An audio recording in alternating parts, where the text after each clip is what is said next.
Welcome to Gospel Tangents, the best source for Mormon history, science, and theology. I'm Rick Bennett. Last Sunday, October 5th, 2025, got together with Amanda Hendrix-Komoto, Mark Tensmeyer, John Kidd, and we gave a presentation that we'd done earlier this summer at Sunstone and at John Whitmer Historical Association. Unfortunately, Joe Stanford was not able to be there with us because he was out of town, out of the country actually. And so we had some technical glitches last week, and I wanted to make sure that I got Joe's presentation in because that was one of the things that we really had problems with. And so here's our presentation from last week, edited without so many technical glitches.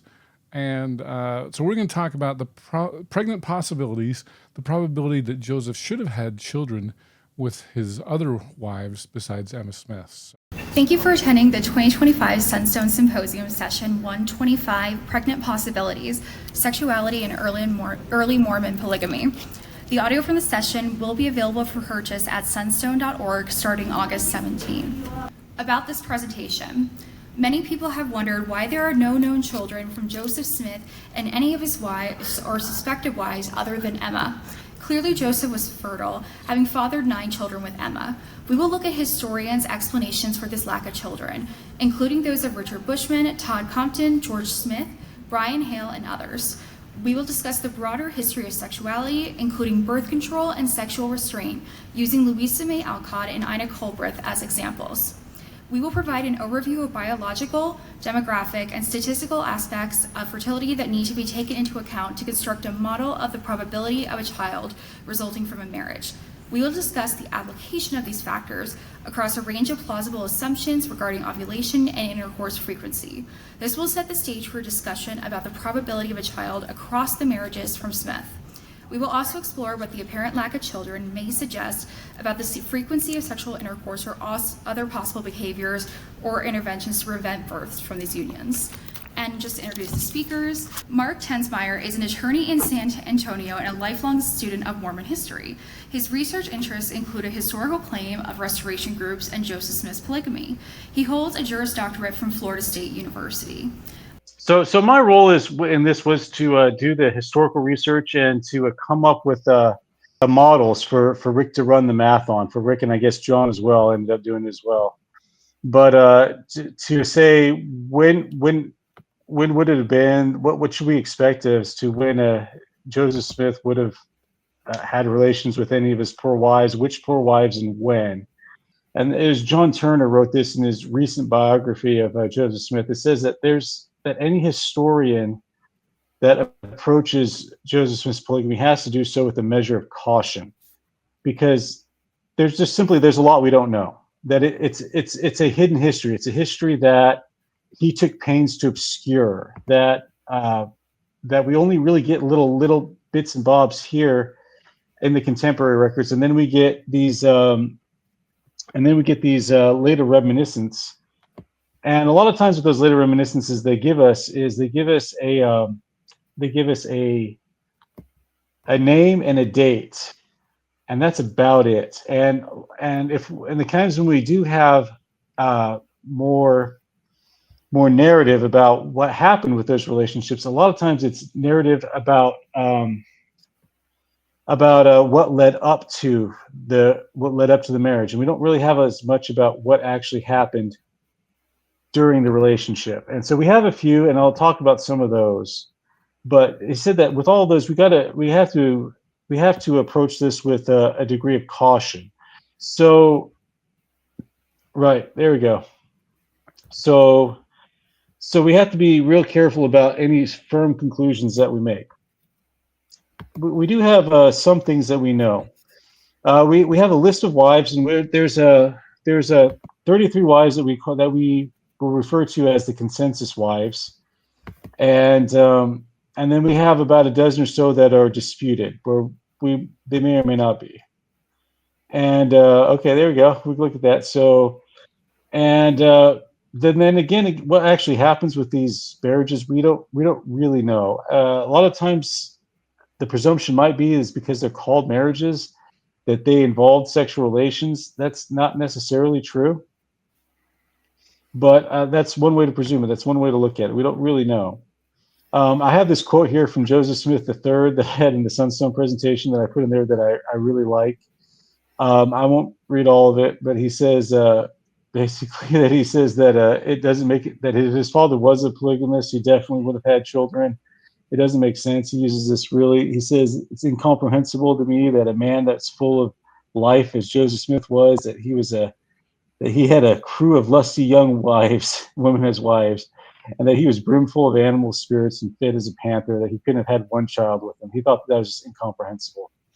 And so that's what I call that. I thought it's a fun one. We can move on to the next. We can talk about that. And right, and so there, but he's right that there is an expectation because Joseph Smith did have quite a few children with Emma, and even Emma was even pregnant with their last child at the time of his death, and so fertility on his end isn't a problem, and fertility on the end of a lot of these women is not an issue either. Several of them had children within 3 or 4 months of being married to their husbands when they remarried after Joseph Smith died. And so, yeah, so there's a legitimate question to ask about whether or not he had children with the poor wife. And yeah, if we want to advance here, when I corresponded with historians, one of the things that they wanted to point out, and they're right, is that we can't say for certain that there weren't any children. We can say that there's not any children that we can positively identify. There were some DNA studies done on possible children that have either been negative, mostly negative, some of them inconclusive. But still, there's testimonial evidence that there were some children, and there may have been, but there's not any children we can identify. So just put that out there, that it's just from a logical perspective, we can't say that children didn't exist or that children didn't happen. So yeah, if we want to just advance to the next one. Okay, so yeah, so we can talk a little bit about direct evidence. There in the Tempelot trial case. There was some testimony that spoke directly to the to sexual aspect of these marriages and also to potential procreation that could have happened.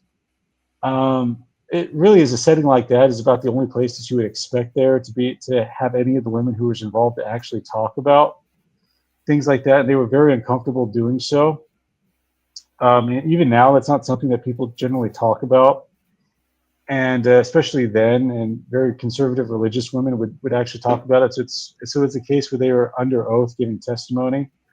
And even one of them, Lucy Walker, refused to say anything beyond saying I was his wife. But a couple of them did. So Emily Dow Partridge said that she did. She said that she had spent the night with Joseph at the time when they had a second ceremony in May of 1843, and that was not the first time she had been with him, but she had been with him between then and when they had their first ceremony earlier in March. But then she also said that after that time in May that she and her sister hadn't really seen Joseph. That was pretty much the end of their relationship after that. Melissa Lott, she spoke to it as well. She gave the most extensive testimony that we have. She said that that they had consummated the marriage, and she could even name the room in the mansion house that it had been at. And then she said that she had been more than twice in the mansion house as well, and then more times at her father's house, who operated the farm that Joseph owned outside of town. And she also said that she didn't really know why there weren't any children that were born to that relationship. That it just, she didn't know why. She said that perhaps it was divine intervention, or maybe it was just a short duration of the relationship. But that's what she had to say about that. That's the most extensive testimony I have. So we have direct testimony in that regard. So those are cases where I think that we would expect. Those are both women that lived in Joseph's mansion house. They were younger single women. That I don't think that there were many that had more than that had more relations than that. But there's a couple of examples of direct evidence. And so this is the real question here: is in the absence of direct evidence, what do we assume? Do we assume that the other ones were consummated? Do we assume that they weren't? That's why we have different models.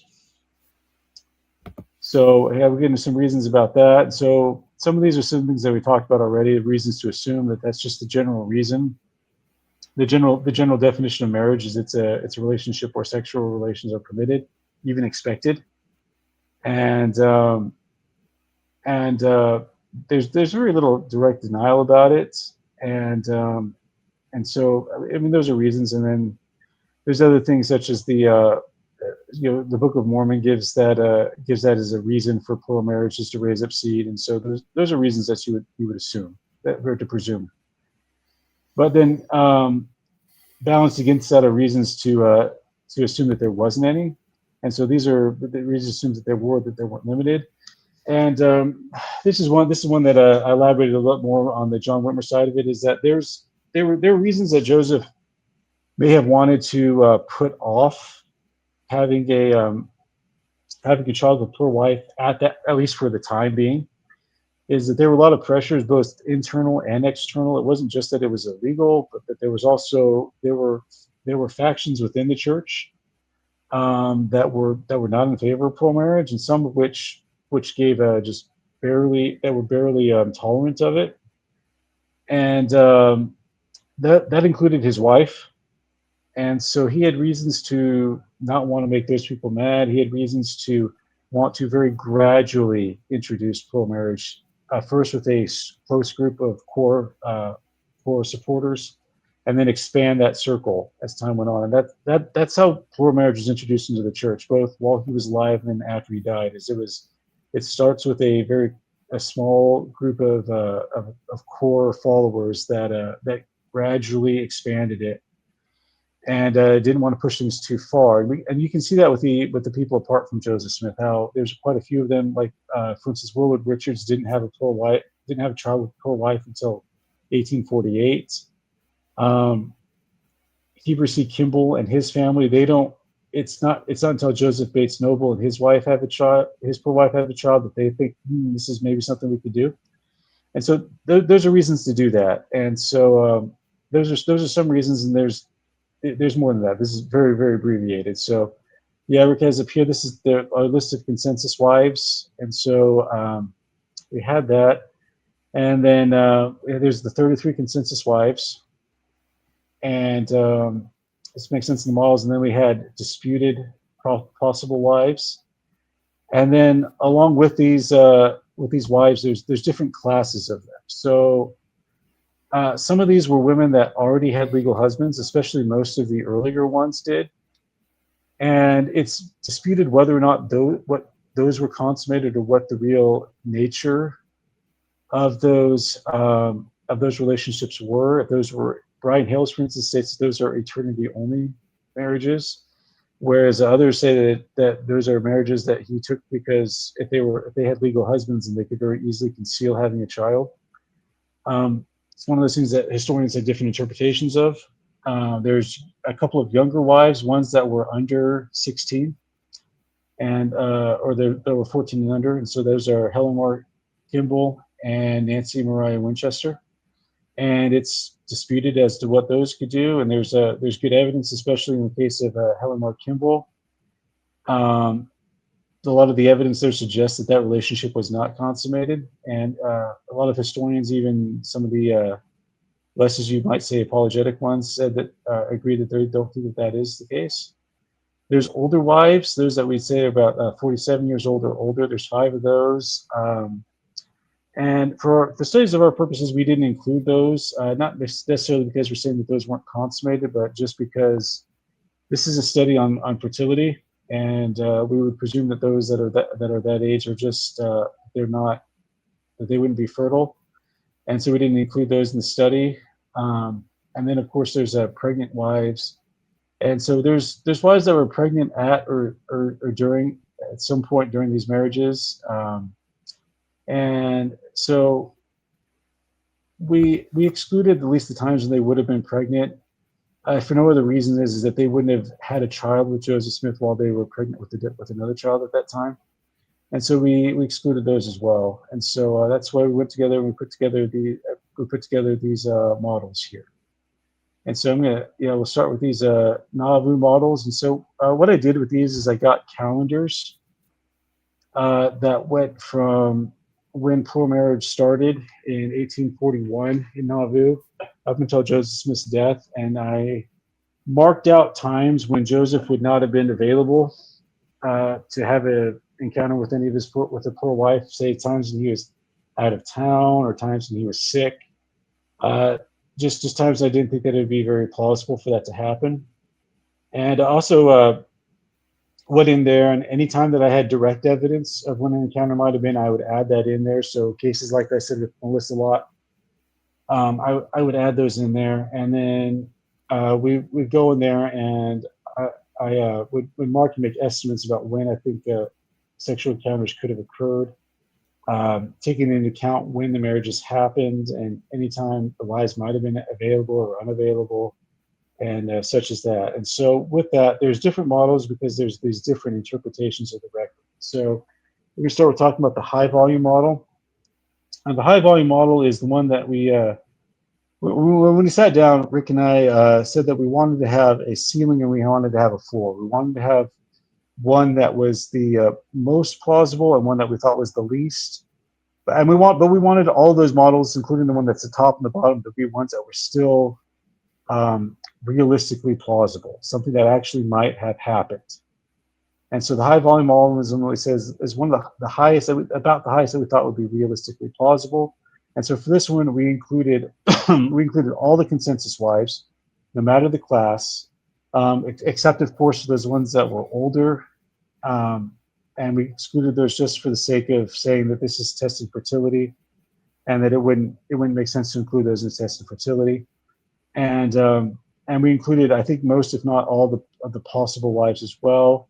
I did include as many of them as I thought were plausible, and that's just the model that we came up with. Rick will go over the numbers and stuff a bit more when we get to his part. But but this is how some people see it. There's, as with any of the models, there wasn't any historian that I talked to that endorsed this model, but I did make it because I wanted to be based on the philosophies and the general methodology and interpretation of some of these historians, and particularly Mike Quinn. He alluded to thinking that this was the case, especially his response to Brian Hales and about sexuality and Joseph Smith's plural wives, that he looked at there being a high volume, that Joseph Smith had several encounters with most of the plural wives. And so this model is made to reflect that. Okay, the next medium volume model, this is one that this is one that's meant to be the moderate one. We've sometimes called this the consensus model, but it's one in which we included all 33 consensus wives in this one. So this includes the younger wives and the married wives. And we limited each of these more or less to about 2 or 3 encounters with each of these plural wives around the time of the marriage. For some of them, I think I did a bit more, like with Melissa Lott and some of those.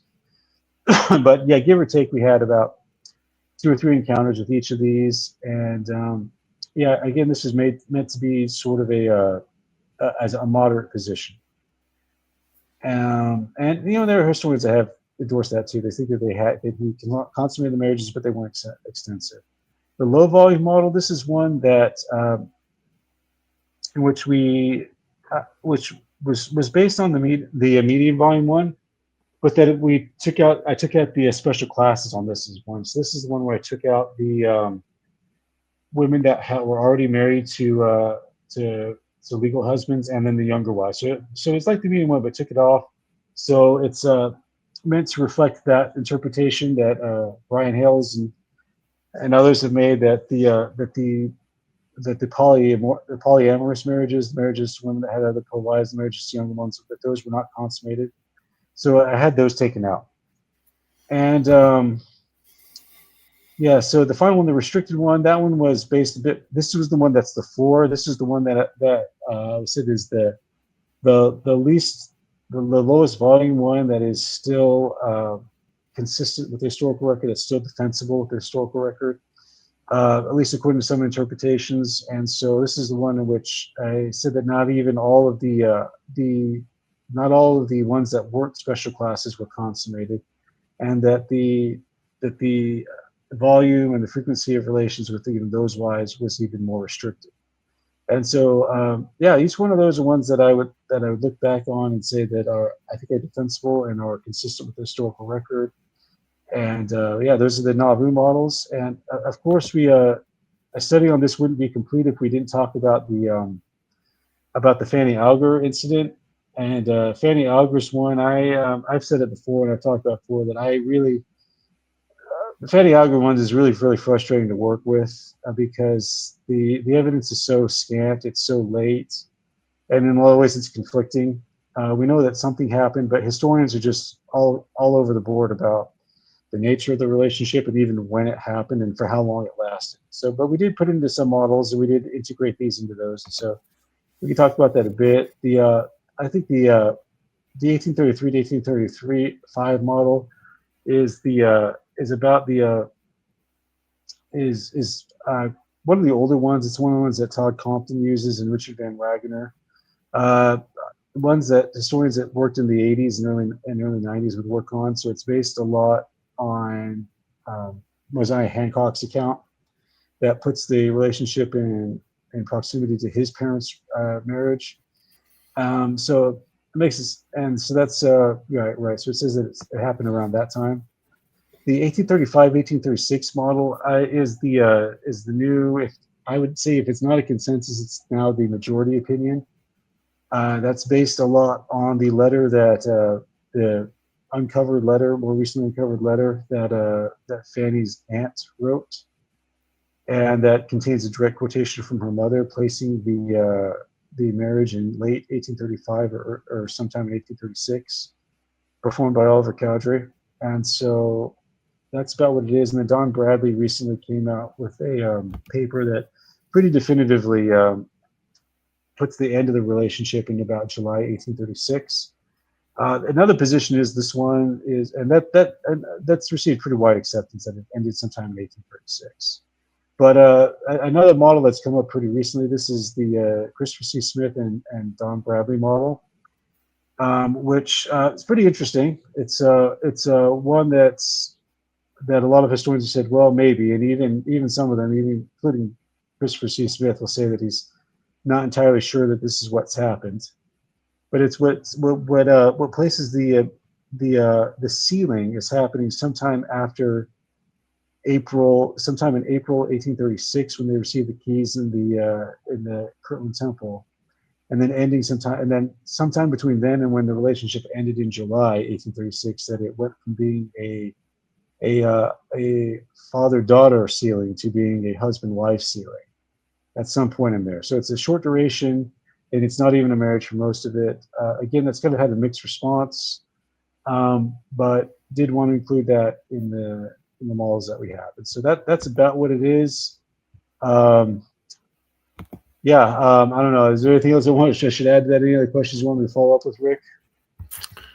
Yeah, let me see. I'm going to check. I'm having trouble finding my screen here. We got lots of comments here, so I'll pop these in here. Okay. Nathaniel Wilkerson, this may sound like a strange question, but how many of these wives was Emma actually aware of? That sounds like question. A Mark question. Well, there's the Partridge sisters. There's the two of them. Perhaps Eliza R. Snow. We wonder that.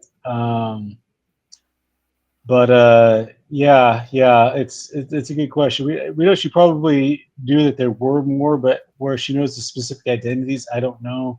We do have some accounts saying that she was aware of the of Melissa Lott and Sarah and Mariah Lawrence, but it's hard to say who else more. But she knew that there were more. That's I suppose about what I can say about that. It's about the best I can answer that. All right, Amanda has another question. Which model do you individually find most convincing?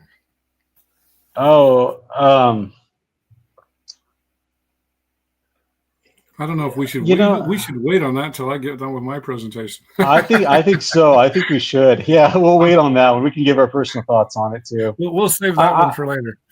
I will say for this too that especially at John Whitmer and Sunstone, we definitely had a lot of different people telling me that should have done this way, should have done this way, or something, or no, I shouldn't have done this, but that this is definitely how it was, or something was definitely how it was, and my response to that was, as I said, is like, we have all kinds of people that think very conflicting things about that, but this is definitely how it was.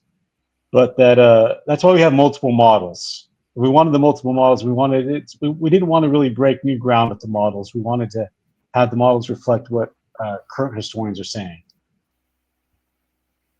Okay. And we wanted to take that and apply that to facts as we do it. So. All right. Well, I'm going to try to get the next presentation ready. So I've got a video. Okay. This was because Joe is not here. Well, I don't know if he's in America, but he wasn't the last I heard.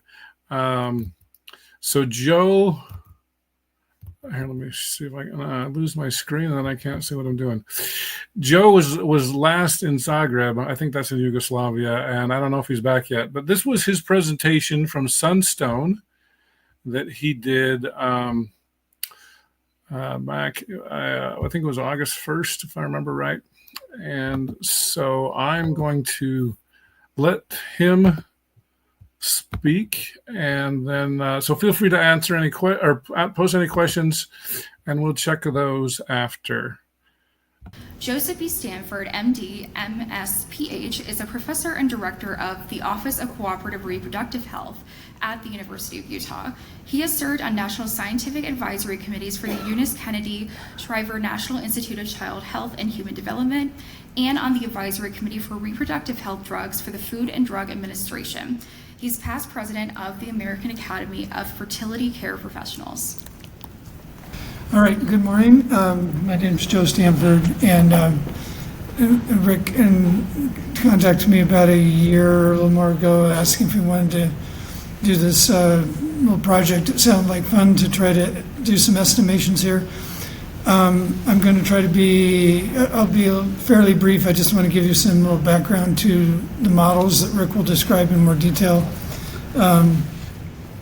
So I'm going to talk a little bit about what do we mean by fecundity, and hopefully be not too dry with that. Some of the factors that relate to that, and then take a tangent and talk a little bit about this. Just a couple of scientists that have worked in this area that I think might be a little bit interesting to you, and then how this statistical area developed, and then what the fecund window is, and then Rick will talk about how he applied that for the models together with the historical data that Mark put together. And so fecundity is basically a fancy term, but you could call it fertility, but technically it's the biological capacity to conceive, and it can be applied to women, men, or a couple. So just think about it. If you want to call it fertility, that's fine. Capacity to conceive. Fecundability is the probability of pregnancy in a given cycle. So just what's the probability that a pregnancy happened in this cycle? And then the day-specific probability of conception is the probability of pregnancy if intercourse occurred on only one specific day in that cycle. And they don't add up. It's not additive. If you have intercourse 10 times, you don't have 10 times the probability of getting pregnant from just one time. If you have intercourse on the most fertile day of the cycle, you probably have about maxed out your probability already. Whereas if you had intercourse on a very low probability day, it's very low. It's not like just adding up. So you have to do some modeling around this. So what are the factors that influence the fecundability? Well, our biological factors include the hormones, both on the male and female side, the sperm, the gametes, the sperm, and the male, the ova from the female, the cervical fluid, that's a key part of the two getting together. And then biologically, there's a number of factors, and prominently women's age, of course, is a big one. Environmentally, there are nutrition, chemical exposures are not so much an issue in the 1800s, I don't think. It's more of an issue today, but we had certainly nutritional or stress issues could be a factor. And then behavioral is the big issue we're trying to model. How often are the couple having a sexual intercourse? What's the frequency of that? What's the timing of that relative to the fertile window? What are Amanda will talk about what are the contraceptive or proceptive practices that it could influence that. So what I just wanted then as a background for the models that Rick will talk about, this is the overall current understanding of day-specific probabilities of pregnancy reference to ovulation, where 0 on this graph is the day of ovulation. Now, of course, we don't know the day of ovulation, but understanding that 0 was the day of ovulation, the highest probabilities of pregnancy are the couple of days prior to ovulation if intercourse occurs on those days. It depends on the population. These were two different studies. Up to this one around 25%, this one around 40% on the most fertile day. And these are just different ages and prior pregnancy populations. I just want to now take a little bit of tangent and say, how did this area develop as in terms of a area of research? For just a minute or two, John Barrett, as a neurologist, a Catholic neurologist in London in the 60s, teamed up with a statistician, John Marshall. John Marshall was a neurologist, teamed up with Barrett, and they put together the first published statistical model that was similar to what I just showed you, a little different. Schwartz modified that in 1980, and that's mainly the model that Rick used and we've used here. Claire Weinberg did a similar model. She's at NIHS, she's a statistician there. And Bernardo Colombo is a demographer statistician in Italy that worked on this. And David Dunson is a statistician, NIH, and then later Duke, and I worked on it as well.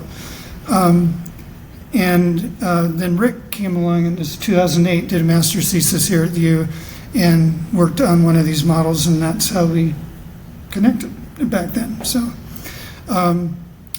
the data for these models, you need good data about ovulation, you need good data about when intercourse occurred during the cycle, you need basically a daily diary.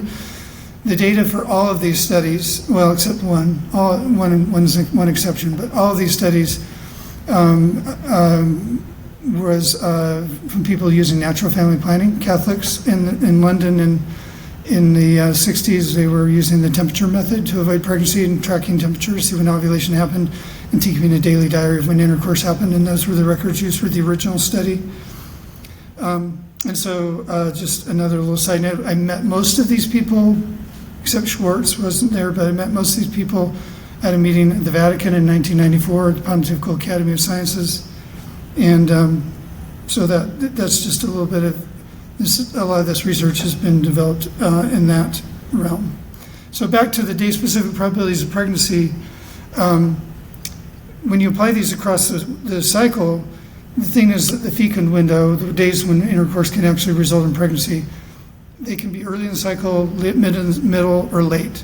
A lot of people think it's day 14, and these are normal cycles. An example where the whole fertile window happened before day 14, or it happened around day 14, or it happened all after day 14, and these are all pretty normal variations. Normal ovulation can be, for most women, even in regular cycles, anywhere from day 8 to 20. So we developed a model of integrating that across a lot of a group of women or a group of couples. What would be the probability of pregnancy in relation to the end of the cycle, not the beginning? And these are the probabilities that form the basis of what Rick's going to talk about. Rick Bennett holds a master's degree in biostatistics from the University of Utah. His master's project was on fertility, titled Calculating Confidence Intervals for Observed versus Expected Pregnancies and Standard Fecundity Ratios. He is an independent historian and hosts the Gospel Tangents podcast. As part of my master's project, one of the things that we needed to do was to calculate expected pregnancies from fecundity studies. So the things that we need to know, number one, we need to know the number of women having intercourse each menstrual cycle day. Now, obviously, when they're doing these studies, the women are they're basically having an intercourse diary, and they're marking this down, and so we've got really good data. Obviously, that's something we don't have with Joseph Smith, but that's really what you need to do this well.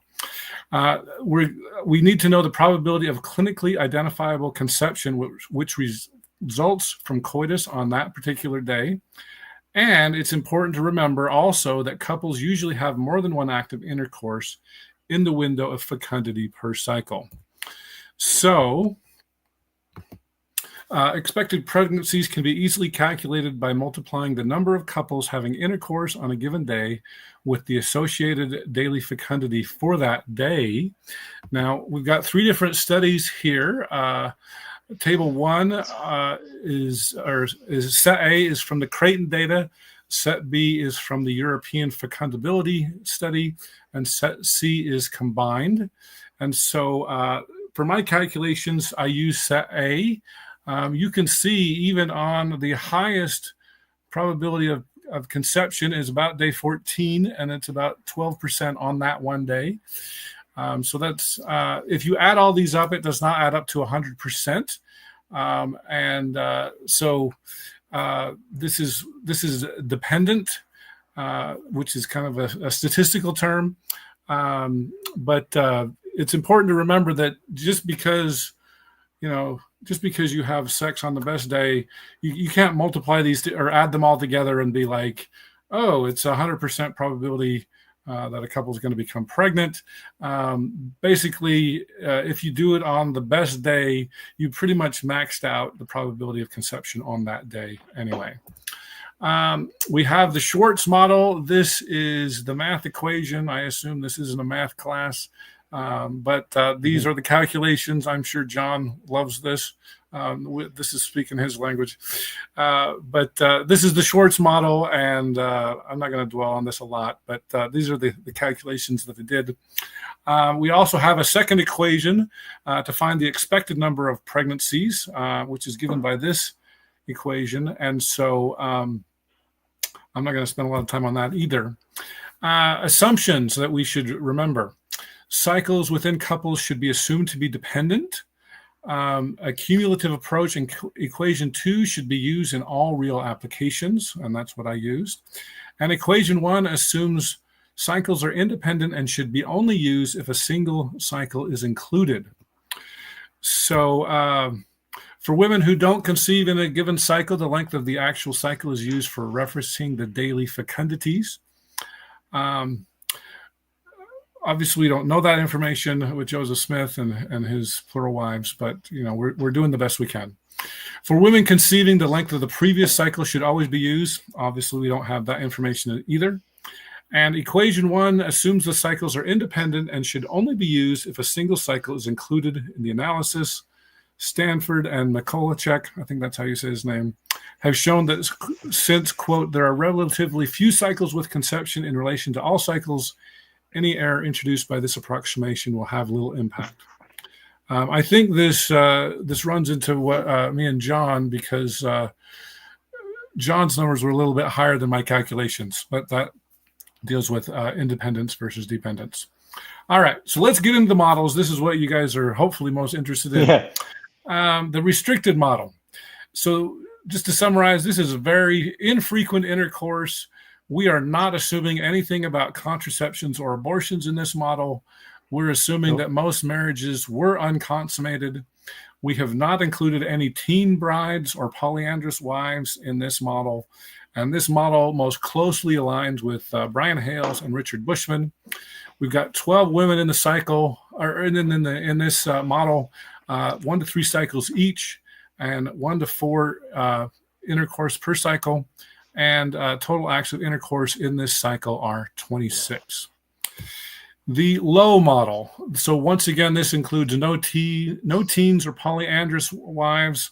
We've got the same assumptions I just mentioned, but we've bumped it up a little bit. We've got 16 women in this cycle, 43 acts of total intercourse. And you can see in light blue, I've highlighted the women that we've added to this model, the number of cycles, and the total coitus for each woman. The medium or the consensus model, this to kind of answer Amanda's question earlier, this is the one that I kind of lean towards better. These are the consensus wives. Now Mark mentioned earlier that there were 33 women in this model. We have 7 that are assumed to be infertile. And so I've got those listed on the left side there, either because they were too old or whatever other reasons on there. Eliza Snow didn't have any children. Most people assume that she was infertile. I did talk to somebody who took exception to that assumption, but we did not include wives that we believed were infertile in this model. We've got 26 1 to 9 cycles each, 1 to 4 intercourse per cycle, and total 69 total acts of intercourse. We're assuming in here all marriages were consummated. And so, like I said, this is probably the consensus model. And then we kind of wanted to throw the kitchen sink at this one. We wanted to put in all the women. We still have some disputed wives that are also assumed infertile in here. So there's 4 more added to the previous list. And we're keeping all the same assumptions. This is kind of the consensus model plus some additional wives. We also have a Fanny only model. And so this is kind of a summary of Alger and all of possible acts of intercourse. I personally believe this is definitely on the high side. In fact, this Absolutely. model has 97 acts of intercourse as well. Absolutely, So some considerations. We have no idea the actual cycles for women. In my calculations, I had to assume that the cycle always begins on the first day of the month. One of the nice things about John being involved in this was we were able to take away that assumption and move it around. So it didn't have to, but I had to come up with something. We don't have the cycle. So I always assumed it was on the first day of the month. In this model, a woman can only get pregnant between days 10 and 23. And so if intercourse happened beyond the 23rd day of the month, I counted it as happening on the 23rd to maintain a viable pregnancy. Here's a slide with some of the calculations on there just so you can see. I don't want anybody's eyes to glaze over on that. The results. Okay, so the restricted model, this is 12 women, 1 to 3 cycles each. You would expect 0.7 expected pregnancies. That's less than 1 pregnancy. The probability that Joseph had 0 children is about a coin flip, about 0.4787. So it's about 50-50. So it should be not surprising that if Joseph's not having very much intercourse, he's going to be less likely to have children. We would expect about 0.7 children in this model. In the low volume model, 16 women, we would expect about 1.36 children. And the probability of 0 children would be about half of the previous one, 0.2409. And just as kind of a reference, most of you have played Monopoly. You've probably landed in jail for some reason, and you've needed to roll 2 dice, and you need to get a double. I should have checked my calculations before I pulled this out, but my memory is that's about 18 to 19% of the time you can get a double on the first try. So this would be, kind of like Joseph Smith rolling a double, getting out of jail on the first try. The consensus model, you would expect, these are 27 women, you would expect about 1.92 children. Probability of 0 children would be about 13%, 0.1335. So still, I guess you could say a little bit unusual, but not statistically surprising. The high volume model, this is 37 women, 227 acts of intercourse. You would expect about 6.5 children, and the probability of 0 children. Now we're getting into, hey, this doesn't happen by chance, 0.0012 or 0.1% of a chance. So this would be extremely unlikely for Joseph to have no children with 37 women and up to 227 acts of intercourse. So with the Alger only model, the expected pregnancies, you would expect about 2.5 children. But that's assuming 97 acts of intercourse. Personally, I think that's a little bit high, but we didn't want to, skimp on this. This was kind of over 4 years, which I don't think any of the models actually did that, but we just kind of wanted to throw the kitchen sink at it. 0.07, Fanny's didn't have any children with Joseph that we know of. She did later on go on to have children.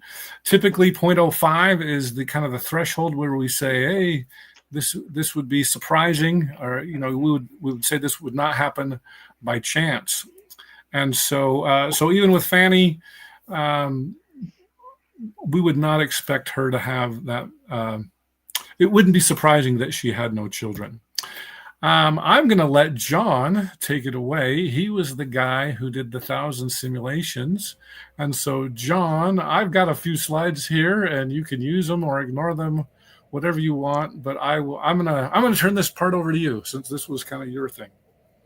Okay, so I'll talk, and you can go to slides if you feel like they match what we're talking about.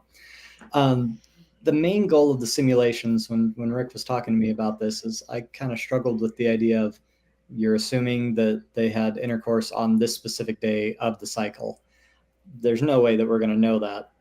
So my approach was, well, let's consider the information we have that's at least a little more reliable, where we assume that we know the number of times they had intercourse in a cycle.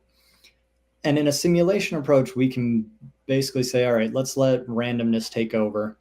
And so in each of the simulations, we basically say, okay, let's take a woman in a cycle. They had intercourse this many times. Let's randomly choose which days that occurred on. And then tied to the model that Rick showed earlier, what the probability of conceiving on that day, we allow that chance to occur and say, okay, if they had intercourse on this day, this is the chance. So randomly simulate whether that happens or not, and then do that for every woman on every single or every cycle that we are considering, and then the number of occurrences they have. So this works really nicely because then we suddenly we no longer are assuming we know which day it is. And by replicating this 1 million times, we're allowing for some situations that are going to be, they had intercourse on all of the very, very low days. And then we'll have some where they had intercourse on all of the very, very high days.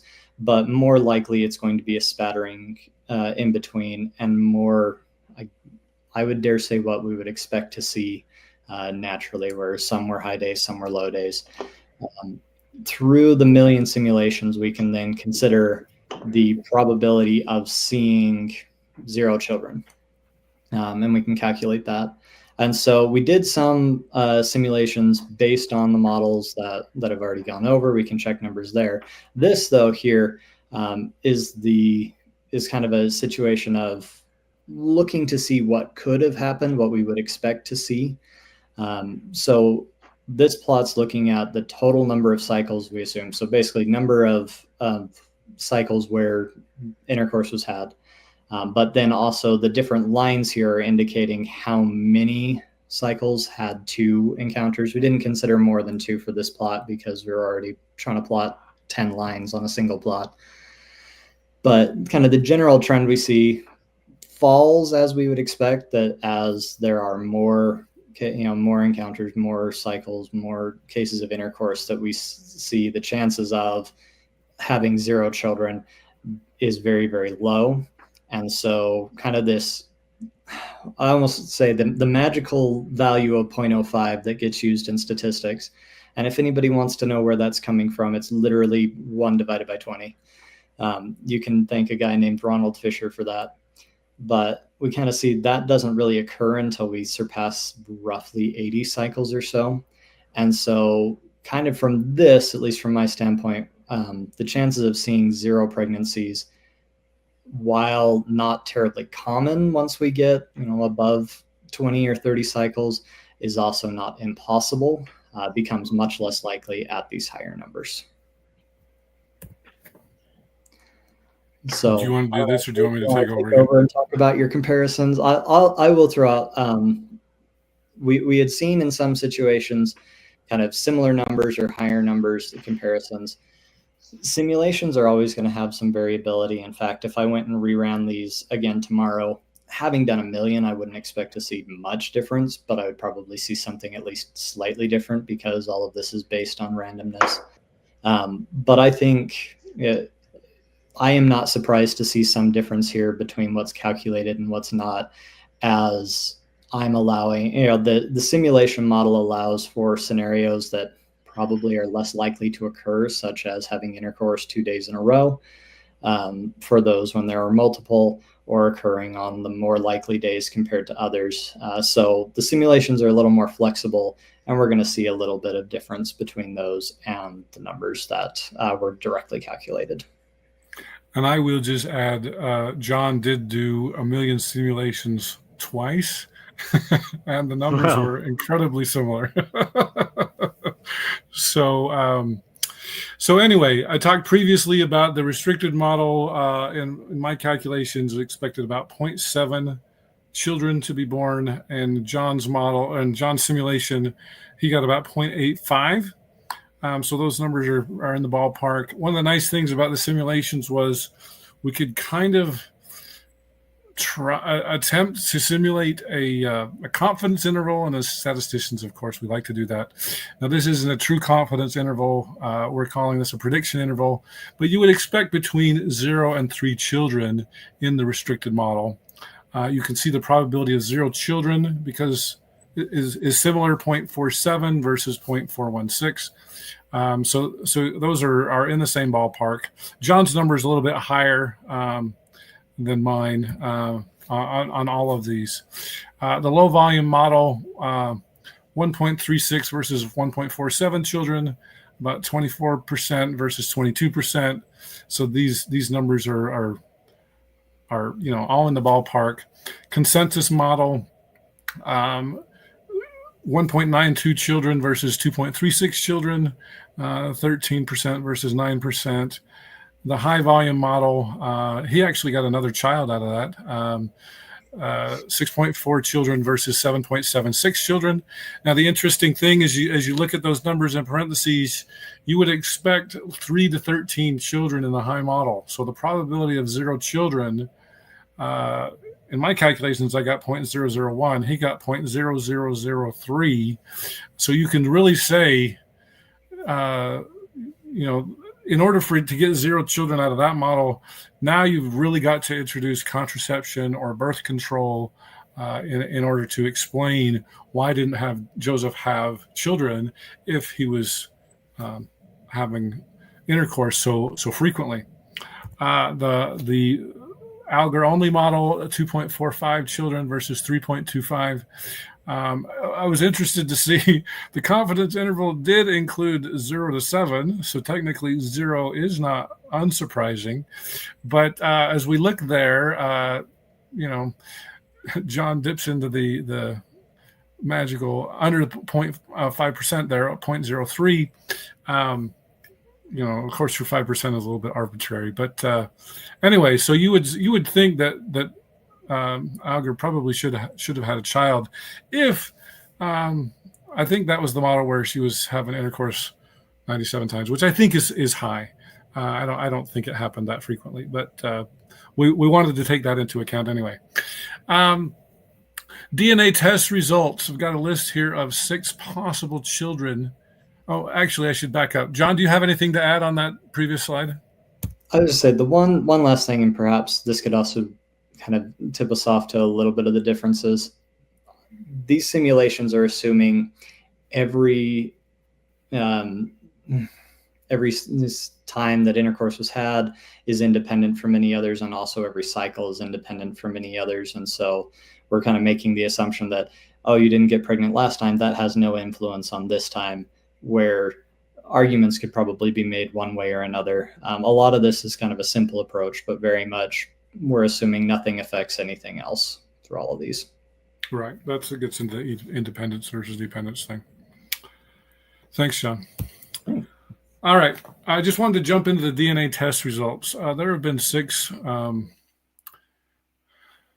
potential children of Joseph Smith and other plural wives. I put in the potential, or who was the DNA father and who was the potential mother. All 6. Joseph Smith has been ruled out as the father of all 6 of these children.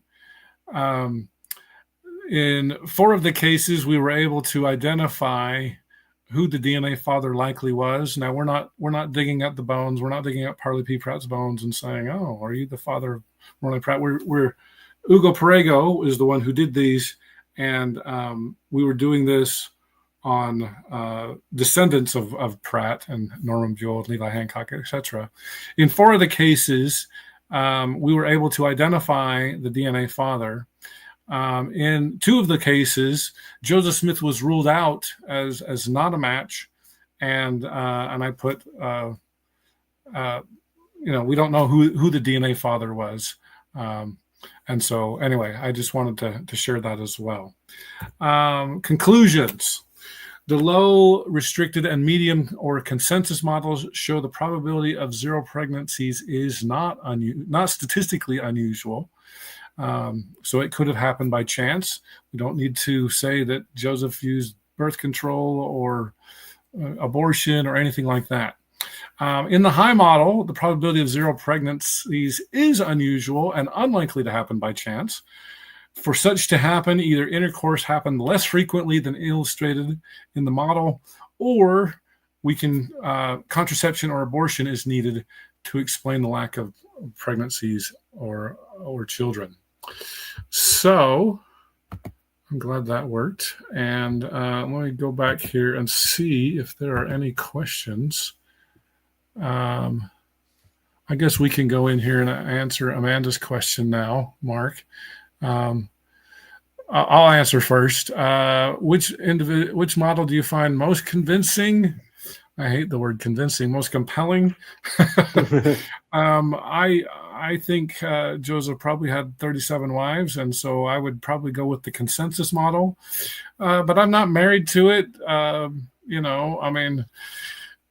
Looking at it statistically, the low model or the restricted model would explain it the best, because it would be 50-50. So if you're looking at it from a math point of view, that would explain it. I don't know that the history matches that as well, but so that's my answer. I'll turn it over to you, Mark. Oh, I really don't know.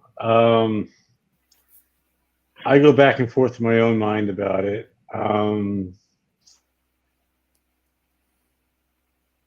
I really could. The high model, I really don't think happened for lots of reasons. Even the consensus one, I think it might have been somewhere between the low volume and the consensus. I think if I had to think that, but even then, the restricted model still is very much on the table for me. But I think that he might have had more frequent relations with some of the wives than we had on the low model, but then not all of the wives that we had on the low volume one were. So I don't know. So maybe somewhere between the restricted and the low. I don't know. I like to think of it in terms of these are ranges. It could have been this one. There's a range here. There's a range here, and it might have been somewhere between these ones. That's how I think of it. I'm going to throw it at John. John, do you have any opinions? So you're asking the math guy. So I have no idea about the history on any of this. Like you said, the restricted model makes the most sense with what is observed. So as a statistician, I'll make conclusions on what's the probability of something given what we've observed. So that one's most compelling in that aspect. But also as a statistician, I would be amiss if I didn't say yield to the experts on those points. And so the restricted, the low, and the consensus all seem reasonable given what we've observed and what we see in the math. All right. And Amanda, even though you asked the question, you still get to answer. I'm skeptical of all of the models. I don't think we really know how much Joseph Smith did having sex with anyone. And Absolutely. Yeah, for sure, for sure. I was talking with one of the Joseph Smith papers people about this presentation, and his sort of joke was, well, that's the one thing we didn't release was Joseph Smith's sex journal. So I just have lots and lots of questions. I did want to, before we go to the other two questions that just popped up, I just wanted to clarify one thing. So in the last presentation, when you guys were talking, sometimes you moved very quickly between pregnancies and children. And I just wanted to clarify, miscarriage was not part of the model. And so we're not necessarily talking about children, we're talking about pregnancy, right? Yeah, that's a good thing. I should have been more precise on that. Thank you. Absolutely. And I factor that into my thinking too, that there actually might have been a child or two that did come about. Miscarriage, stillbirth, and then even infant mortality was pretty high. I mean, just from the research I've done in families in Nauvoo, through this or through other things, it's pretty high. I mean, you think about it, Joseph and Emma had 9 children, 4 of which lived to adulthood. I mean, I point out too, Joseph and Emma didn't have a child that lived more than a few hours until I think it's 1832 when Joseph Smith III is born. And that's 5 years that they were married. And that's longer than Nauvoo polygamy was. And even a lot of these women that we do have children that we know that were like Martha McBride, or some of those that did have children when they got married in the plural marriage after this, the child died. And we just know that through documentary evidence that the child existed. So I think it's entirely plausible that there were children that were born to this, and that is something that every historian that I spoke to, from Brian Hales to Todd Compton to Gary Vigera, all mentioned to me, was that we can't say that there were no children, just from a historian's point of view. Right. So I wanted to bring that up. So every one of them said that from there, is that we can't say that there were none. We do have documentary evidence of there being children, but the documentary evidence we do have, most of it is saying it's pretty nondescript. It's not saying who the mother was. I think we can say that like Melissa Lott and Emily Dow Partridge didn't have children from Joseph Smith because they said they didn't. And but I mean, there are some that we think are. So I do think that it's plausible that there were. We just can't test them. We never will. All right, let's get another question in here. Nathaniel Wilkerson, what do apologists like Daniel Peterson think of these models? To my knowledge, this is the first time we've publicly presented this, and Daniel didn't come to Sunstone, and he didn't come to Whitmer, so he has not seen this. Brian Hales was at Whitmer, and I think he talked to you, Mark. Did you? Yeah, I did. I talked to Brian. Yeah, and Brian and I talked after, and I think by and large he liked them. I thought he did, and I also a lot of these models that I said, was the question the results, or is it the models? What do they think of the models? Oh, the models. Yeah, I mean, so Brian knew about the models ahead of time. I had talked to him and showed him the models ahead of time, and so and I did get the chance to talk to him after, and especially after I talked to him and explained that I had actually had a calendar and I marked out when Joseph was not around, or when he would not have been available, and to the extent like when he was in jail. Like when he was in jail, or I don't know that he was ever in jail in Nauvoo. Yeah, but there were times when I remember there were the extradition attempts and stuff, and there were times when he was sick, and there were times when he was out of town, and so I did take this into account. To the extent that I knew availability of the women, I took that into account too. A lot of times we don't know their availability just because their lives are not as well documented. They don't have journals, they don't have things like that, so we don't really know. I mean, there's some of them like Presenia Huntington. She didn't live in Nauvoo for a while. Elmira Johnson, she lived in Ramus and not Nauvoo, and so things like that. I took the things like that into consideration, and so I mean, like when I put in things with Amelia Johnson on there, I wanted to put in just when he would have been in Ramus, so things like that. So yeah, so I did things like that I did take into consideration, and he said that with that, Ryan said that he things like the restricted model, the low model, and I would say the historians didn't want to endorse any one of these models either. I mean, they thought just kind of like what we talked, like Amanda said, and that's why I wanted to consider these as being I don't know if like ranges is the right word, or these are more like like and so like I said, that might be a good way to look at this, is that these are ranges. You might think it's somewhere between the restricted and the low, or somewhere between the low and the medium. That's about where you can think of, and so you can kind of estimate where you think the numbers are. That's how I intended it. I think, Mark, I talked to you, and you had kind of run it by Todd, and Todd wasn't a super fan of the models. We need some math something somewhere. like that. Yeah. Is that right? Yeah. Oh, I think he wasn't a super fan of that I put them in different, that I put the Ys in different classifications, is what he said. Okay. That's what it was. I think he didn't like that I had some, and even then, I think that some of them too is I put some in the classifications. I think even some of the consensus wise, I put into ones that I thought were more sure than others, and he didn't really like that. But that didn't really factor into how we did things, because we included all the consensus wives or in the different models except for the restricted model. Yeah. Yeah. So. All right. Next question, Michael Ward. If you had access to all DNA that has ever existed, is there any one child you would be most excited to check? So I think, the Josephine Lion was probably the best case. Yeah. And that came up empty. There's not a better model than that one. Well, I know, I do believe Don Bradley has a candidate, but I don't think it's better. I don't think it's better than Josephine Lion. Yeah, and I know I'm the not one. sure who I know it is either, but yeah, I know who. I've been told like who it is. I think it is. And I don't know that.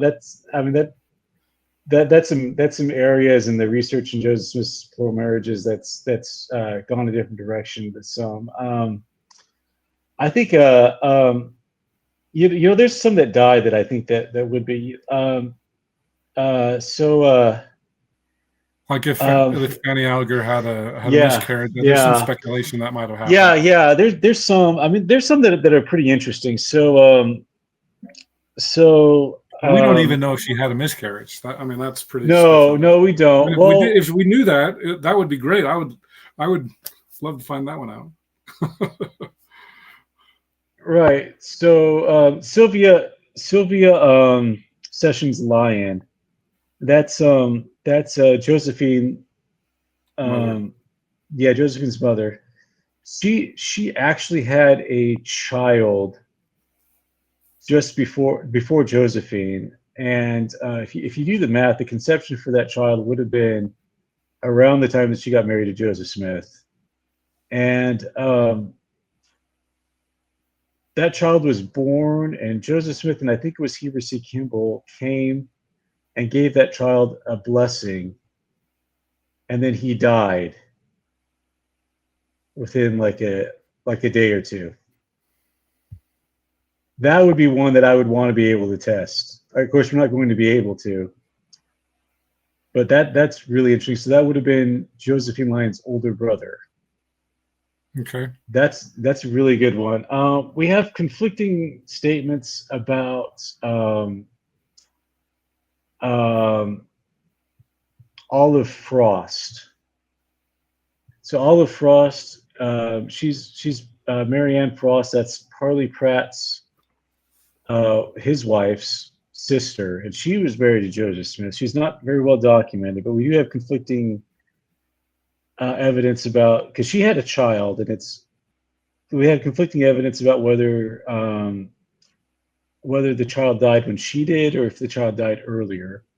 But we do have a source that places that as possibly being one of Joseph Smith's child. So that's one that I would really like to see. There's Hannah DuBois Dibble. That's one where we do have some testimonial evidence. She's one of the disputed wives, but we do have testimonial evidence that says that she did have a child with Joseph Smith. And there's a couple of possibilities that she had. And I think that those kids actually do have, those children lived till adulthood and had children. I think there's a possibility that those could be tested. So I think that's a candidate that I think is still out there. Is Hannah DuBois's children. But yeah. Beyond that, I don't know. Presendia Huntington had a child that died. That potentially could have been Joseph's. Mary Elizabeth Rollins did. And so there's a few possibilities. And so, but I don't know. Like maybe the Olive Frostchild's one that I would want to check. That one Sylvia Sessions line is one that I'd want to check. But there's some of those we're just not going to be able to.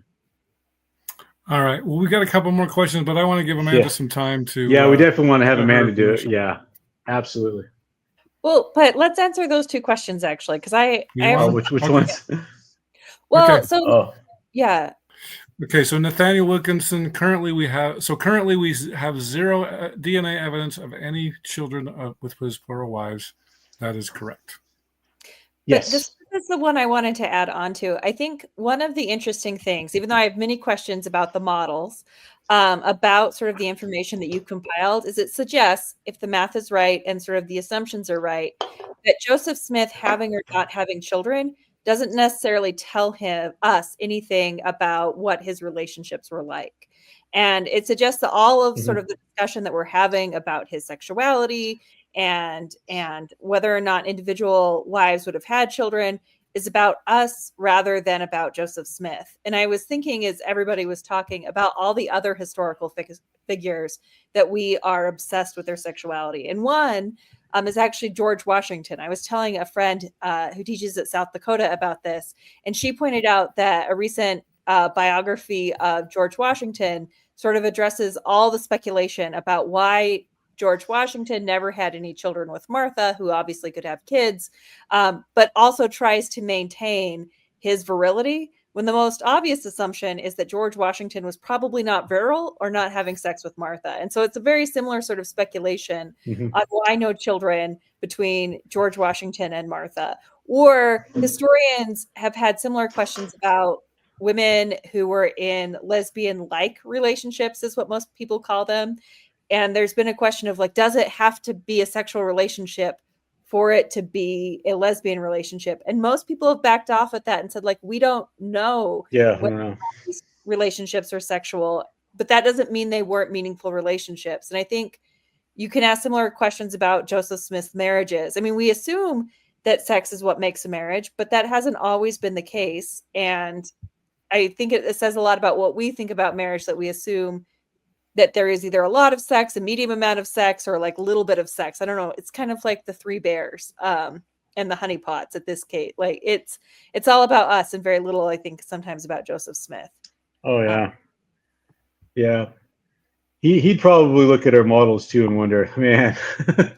These are some people with a lot of interest in his sex life. He'd probably be very uncomfortable with the conversation. Yeah. I meet him in the afterlife. That's going to be an interesting conversation. All right, one more question. Saints and sources. I understand having children was the only justification for polygamy. I'm not sure I agree with that statement, but anyway. Yeah. Was there any other logical or doctrinal reasons to have so many sexual partners? So I know, oh gosh, it's been like 8 years since I talked to Brian Hales. He gave 4 justifications for polygamy. Yeah. One of them was children. What are the other 3? Do you remember? There are 3 other justifications. He said restoration of all things. That was one of them. That was one of them. Yep. There was to provide eternal partners to people. And then I think the other one was just to fulfill the commandment. Fulfill the commandment. That's do it. Yes, that was just to do it. Yeah. So this idea that that having children is the only justification from polygamy comes from that interpretation of that verse in Jacob chapter 2, where it says, "If I, the Lord, will raise up seed, then I will command my people; otherwise, they will hearken unto these things." These other things meaning the commandment for the Nephites to live a monogamous lifestyle. And so that might be the only exception that particular verse gives. But I would say there are other things you could look at. If you look at, say, Doctrine and Covenants section 132, that never says that the justification for plural marriage is to raise up seed. In fact, it hardly says anything about having children at all. There's a part that talks about being married according to the law, being sealed for eternity allows you to have children in the eternities. And it says later, there's a part where it says, if Joseph Smith is faithful, he will be blessed with, there's another things the Lord says, he'll be blessed with his husbands and wives, fathers and mothers and children. But there's really nothing in section Doctrine and Covenants 132 that says that the purpose of plural marriage is to raise up children. If anything, it says it's kind of a purpose in itself, that it's to fulfill the commandment, it's to fulfill the law. So I just did a quick Google search, and according to AI, the four reasons for polygamy, which I think these are correct. I trust them. Number one, it was a divine commandment to restore all things. I mentioned that one earlier. Number two, to raise up seed unto the Lord. We mentioned that one. 3 was a trial of faith. And 4 was to make eternal marriage available to all worthy women. Yeah. So according to AI, that's what it is. This might have been Brian's too. I think that might be what it's pulling from. Yeah. I think so. Yeah. So I think part of it is to create dynastic connections. You look at like Helen Mar Kimball. It's not till after she's married to Joseph, and it's not till after she's told that she can't go courting with other men that she realizes that, this wasn't just a ceremony. Right. So what does that mean? Does it mean that relationship was going to be? I mean, I think people interpret that, and I think it's a fair interpretation, to say that relationship wasn't consummated at that point. Does that mean that it would be later? Who's to say? We don't really know the purpose of these marriages to men or to women that already had legal husbands. There's never any explanation given for that. There's things that we determine based on that, things that we think about that, but there's never a direct explanation given. And like I said, I think I wanted to emphasize this too, that the fact that Joseph Smith doesn't have children with plural wives at this time doesn't mean that he doesn't want to ever. That there's internal, there's external pressures. For instance, like Emily Dell Partridge, she says that Joseph told her that she would be an acknowledged wife after they went west, but that she wouldn't be for the time being. And so, if we I'd like to get to Amanda's thing. If she has she found that source where it says where Joseph told Lucy Walker that it wasn't prudent or wise for them to have children at that time. And so I think that part of it might have been he's establishing these relationships now. He's waiting till later. I mean, with Brigham Young and Heber C. Kimball, a lot of these pressures after Joseph dies, a lot of these pressures aren't there in Nauvoo. But there's still a high number of wives that they take in Nauvoo that they don't have children with for years later, like 4 or 5 years later. And so that's the best take on that for now, I guess. Amanda Hendrix-Komoto is an associate professor at Montana State. She is a historian and professor who specializes in the history of the American West, focusing on religion, gender, and sexuality. At the University of Michigan, she studied and wrote on women's studies, the history of sexuality, childbirth, and reproduction. I will just talk through stuff rather than showing slides, especially since those have been such a problem tonight. So when Rick was planning this session, and we've given it twice, once at JWHA and once at Sunstone, he wanted me to give a general background of what types of contraceptives were available to women in the 19th century and then to discuss what evidence we have that Mormon women had access to and used them. And so I'm going to follow that basic outline today and talk about what sexuality looked like in the 19th century, what the options for contraceptives were, and then the limited evidence we have about Mormon women and their relationship to contraception. So when most people think about abortion and birth control, they assume that it began sometime in the early 20th century, maybe with the invention of the pill in the mid 20th century. But there's actually a much longer history of both. And I want to say before we get into this that just because women are taking contraception and abortion in these early periods, we don't necessarily know how effective it was, but that doesn't mean that it was entirely ineffective. And birth control that isn't completely effective is better than no birth control at all. So one of the earliest sources that we have about showing that somebody had used birth control or abortion comes from what is called the Ebers Papyrus. This is a papyrus that is written sometime around 1600 BCE. It's a medical papyrus that is found in the 19th century when British and European archaeologists are finding a lot of Egyptian artifacts. And what it does is it tells us a lot about the folk remedies that were used at the time.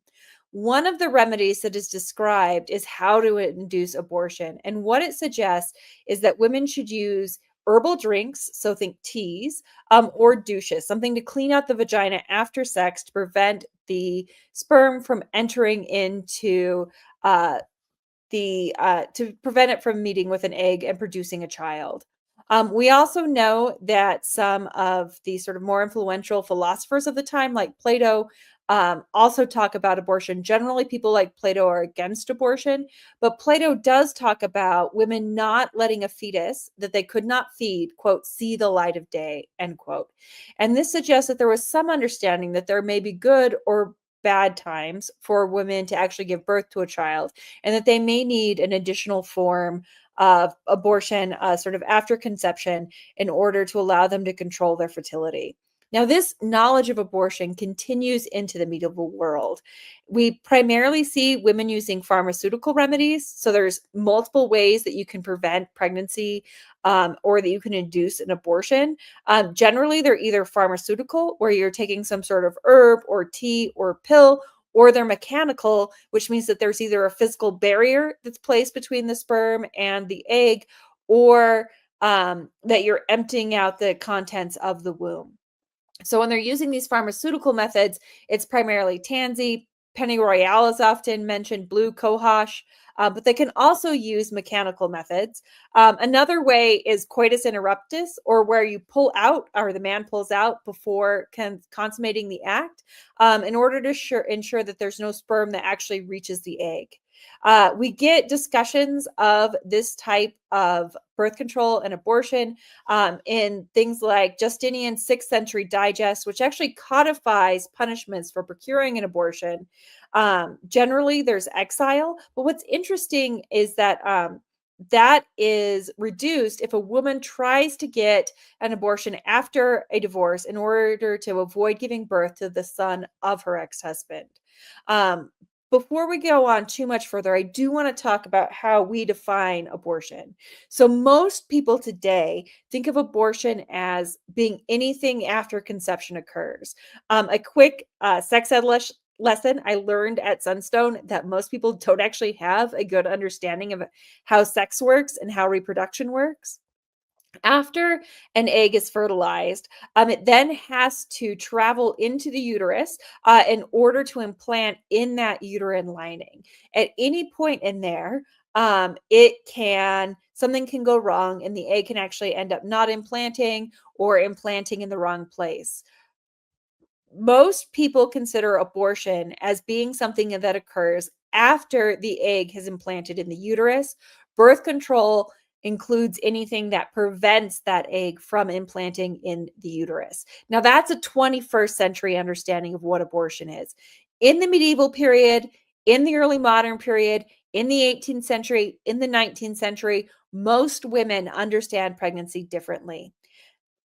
if you think about it, women, before there are easy at-home pregnancy tests, before women can pee on a stick to find out if they're pregnant, most women don't necessarily know that they're pregnant before quickening, which is when the baby moves for the first time, generally sometime during the second trimester. There are signs that you might be pregnant. Your period might stop. Your breasts might become tender. There are other things. You can gain weight. But all of these can happen for other reasons than pregnancy. So the first time that you know for sure in this period that you are pregnant is generally in the second trimester when the baby moves for the first time. Before then, women saw themselves as being in an intermediate state. They might be pregnant, they might not. It might be something to do with sickness. It might be another medical problem that is stopping them from having their periods. And so they would often take teas or other herbal remedies in order to induce a period. They called it restoring the menses, short for menstruation. Now, this wasn't considered an abortion, even if a woman suspected that she was pregnant. And in fact, if their period then started afterwards, there wouldn't actually usually be a way for them to know whether or not they had aborted a fetus or not.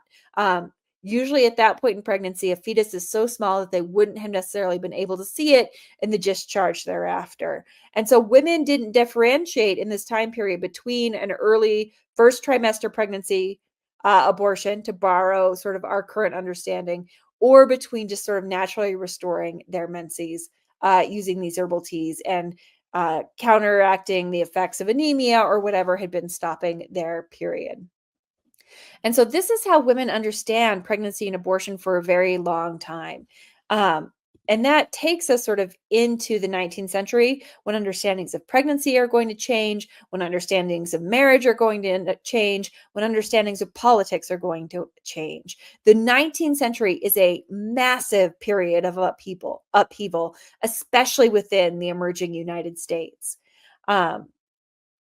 After the Revolution, so the Revolution, the American Revolution, is a time period of general change. Before then, women had sort of believed in the importance of large families, especially for farm labor and other types of work within the home.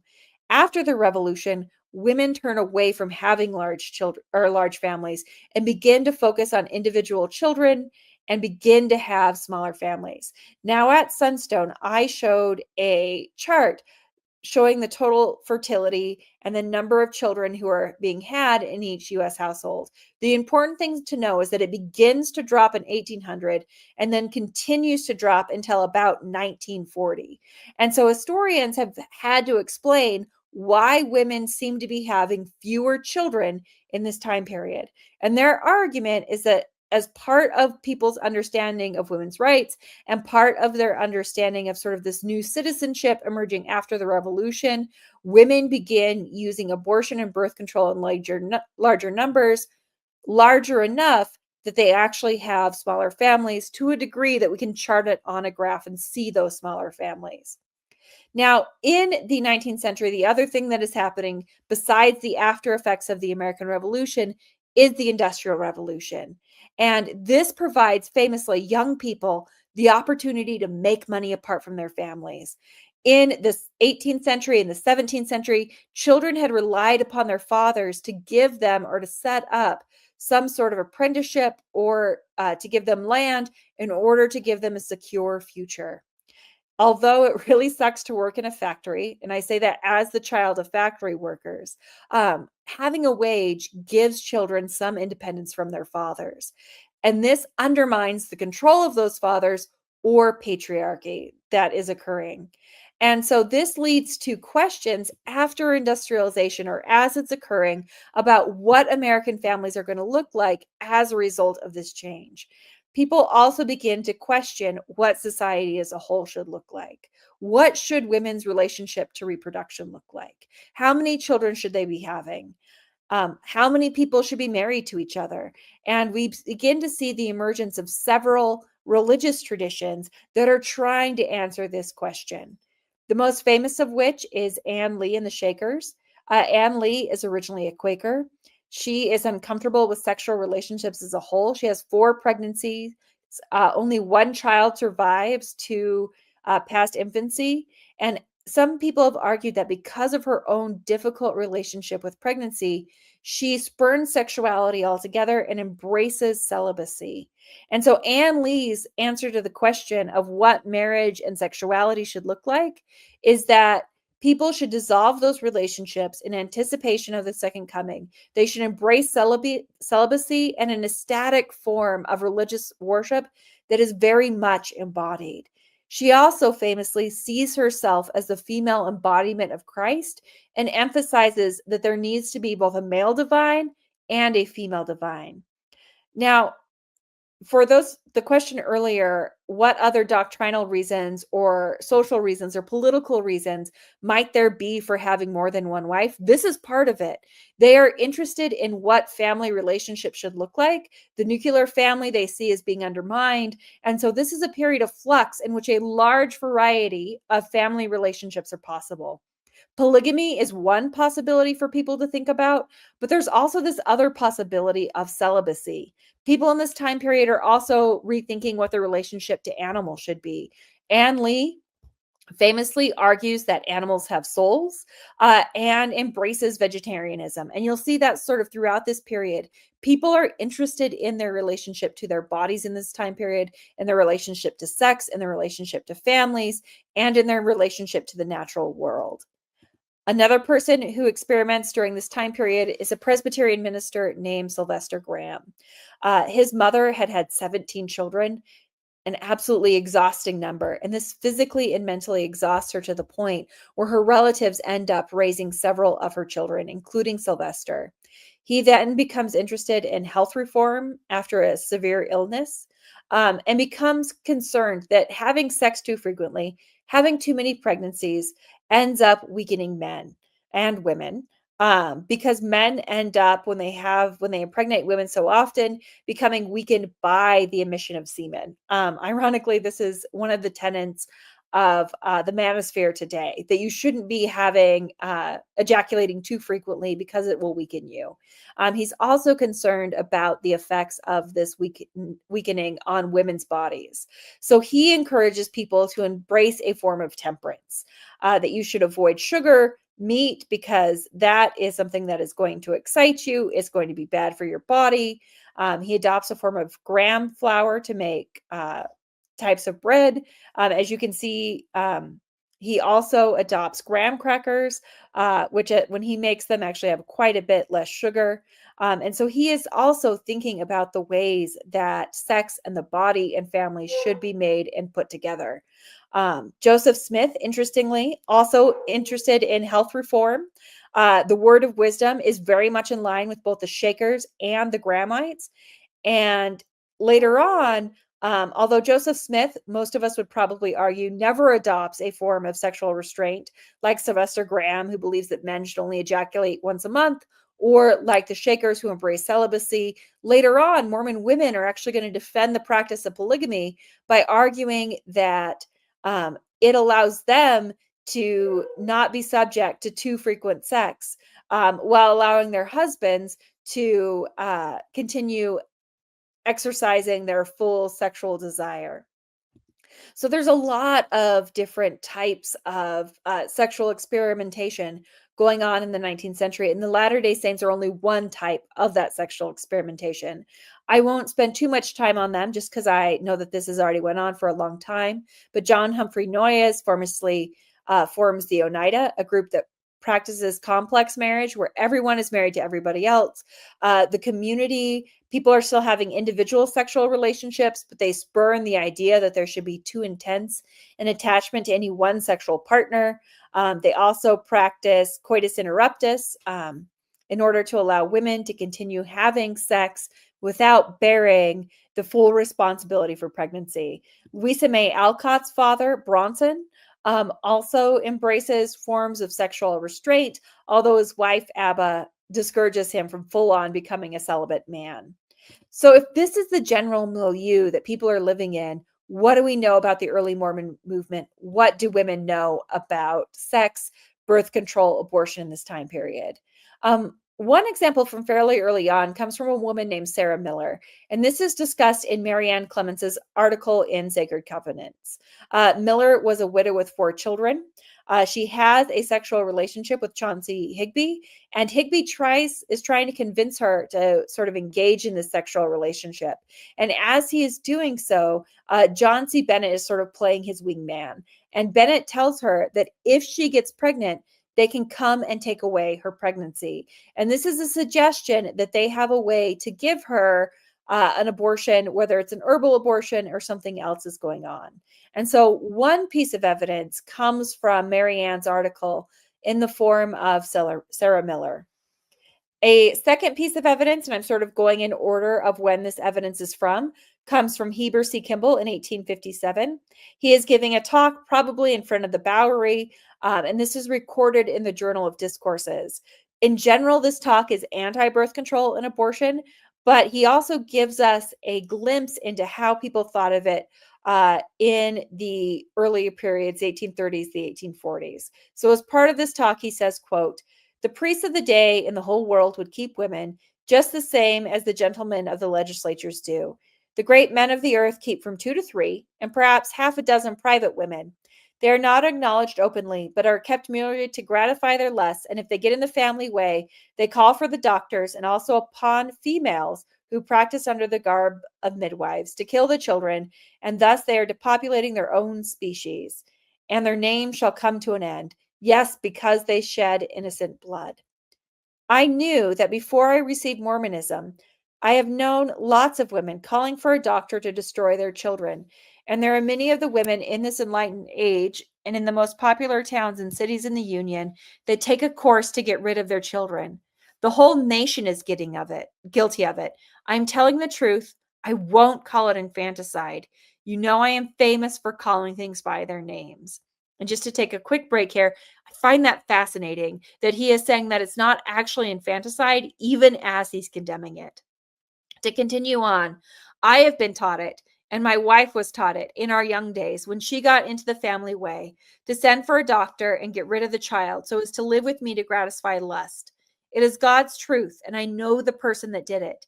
This is depopulating the human species, and the curse of God will come upon that man and upon that woman and upon those cursed doctors. There is scarcely one of them that is free from the sin. It is just as common as it is for wheat to grow, end quote. And so what's interesting there is he is saying before he converted to Mormonism, he had actually been taught to do that.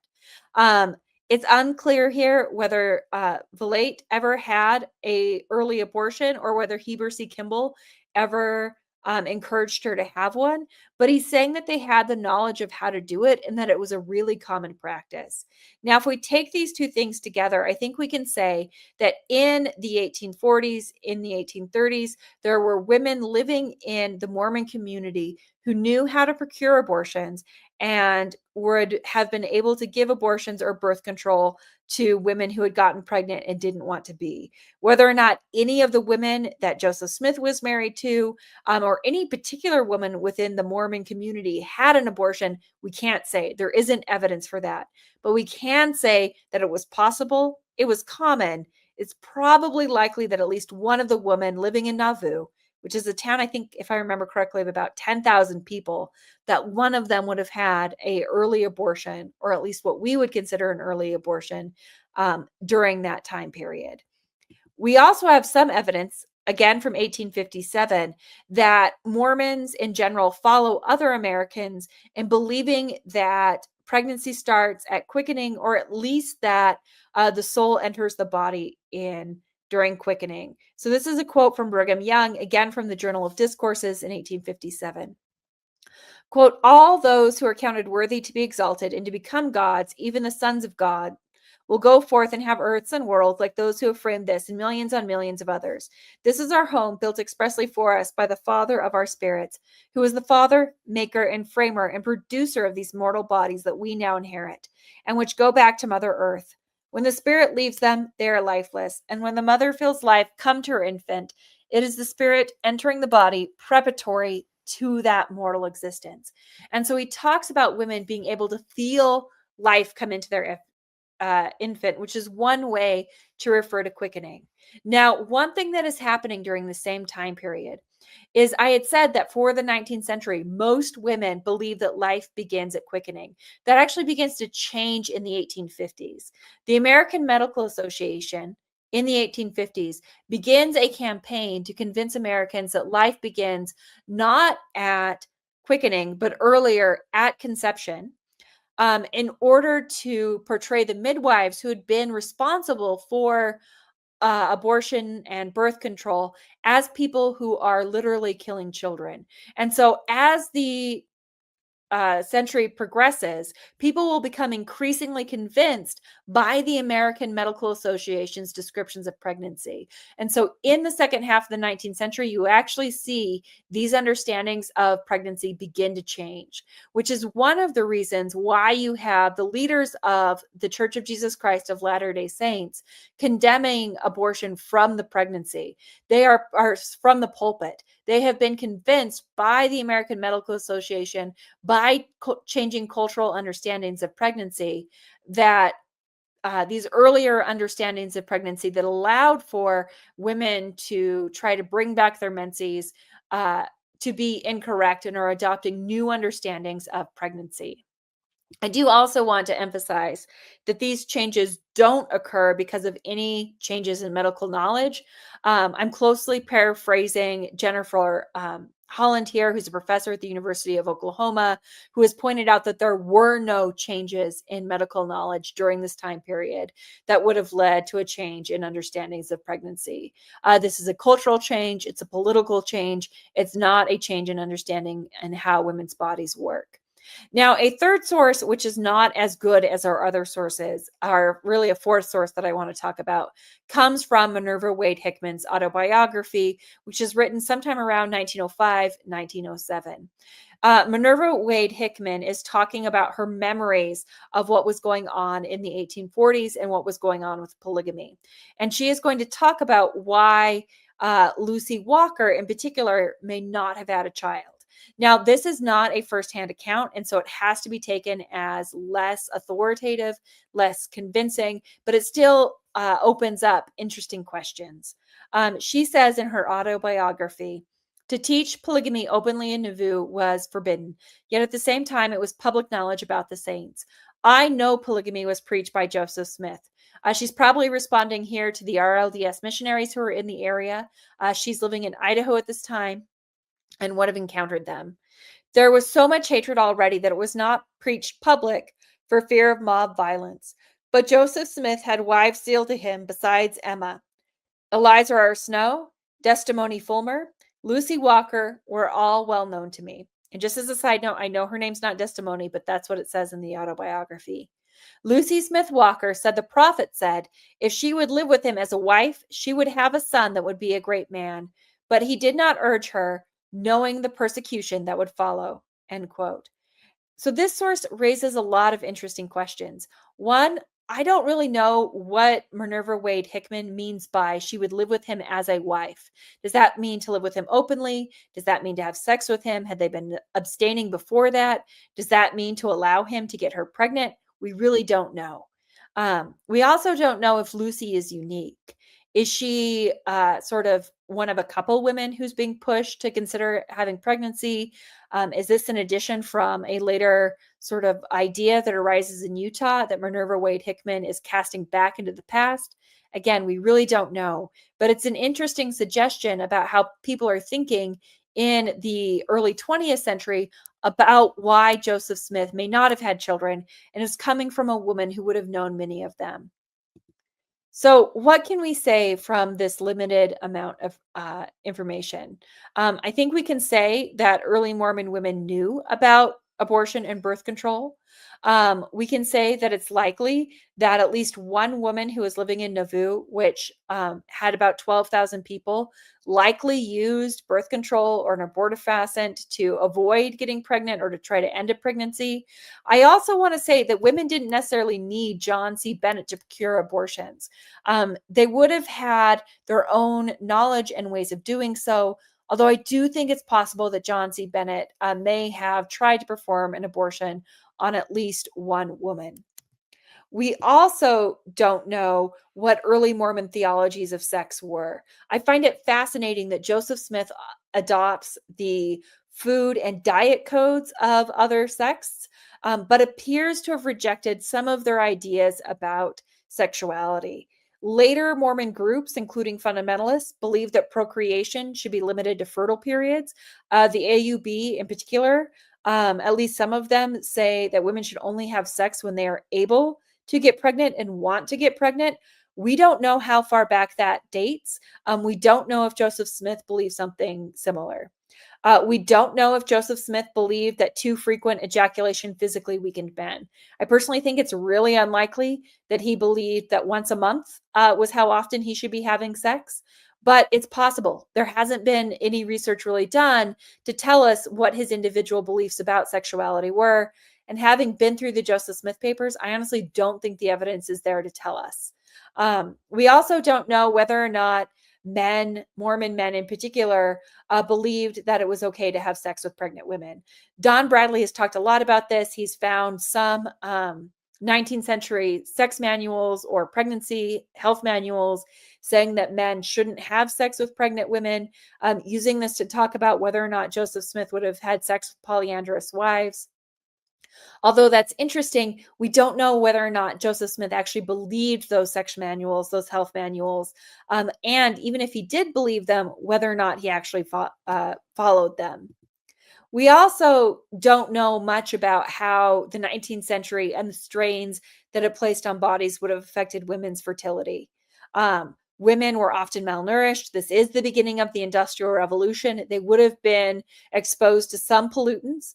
There was a fascinating museum exhibit at the Huntington Library last year showing that from the 18th century on, we see increased amounts of pollution and carbon in the air. And so they're already seeing some of the effects of industrialization, and we just don't know how these things would have affected women's fertility. We don't know how widespread birth control and abortion were in Nauvoo, and we don't know how many relationships Joseph Smith consummated. But one thing we do know is that women did have access to this information. And I just want to end by saying that one of the things that I have done in my research is look at whether or not birth control and abortion advertisements, and specifically pills, were available in Utah and for how long. And I haven't, unfortunately, done the same research for Illinois. There was a debate several years ago over whether or not women in the 19th century would have had the ability and had knowledge about abortion. And it's focused on very common ads in the 19th century and early 20th century for abortion that were placed using euphemisms. They often call them French pills or regulating pills. I did a quick search after hearing this on NPR just to see if Utah had them. Lo and behold, they did.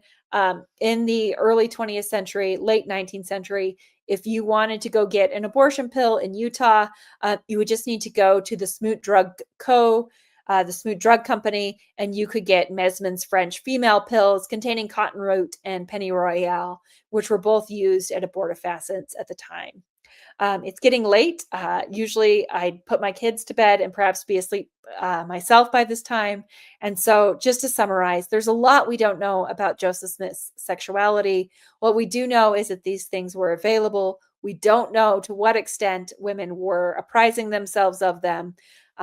But we do know that they could have had some effect on fertility. And with that, I will turn this back to Rick.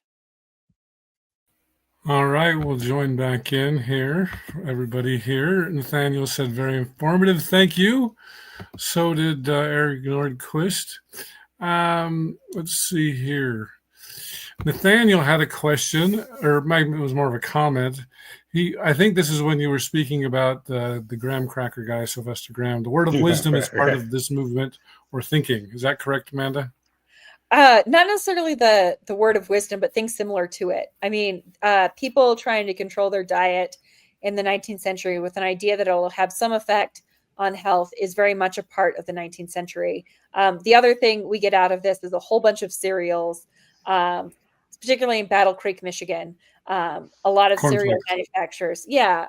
I don't remember if that's in Battle Creek. I've toured Battle Creek, but it's been a decade. Yeah. Same sort of idea.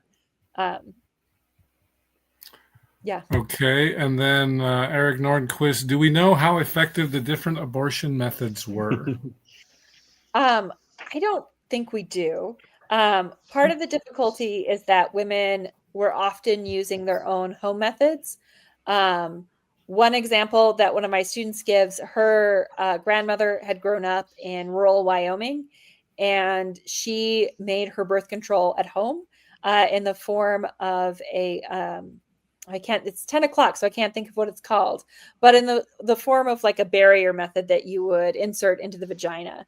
And she baked them. They were sort of sticky, and then she would use them that way. I think I've told the story before. When Rick was there, one day a traveling salesman came by, thought that they were some sort of fudge, plopped one into his mouth, and then she was too polite to tell him that it was actually birth control, and he was too polite to tell her that it was the worst fudge he'd ever had. He ate the whole thing. And so, since a lot of these are home methods, we don't actually know how effective they were. The other problem is there's no regulation during this time period. And so, if you are taking Mesman's French pills, there's no way to test and actually know what was in there.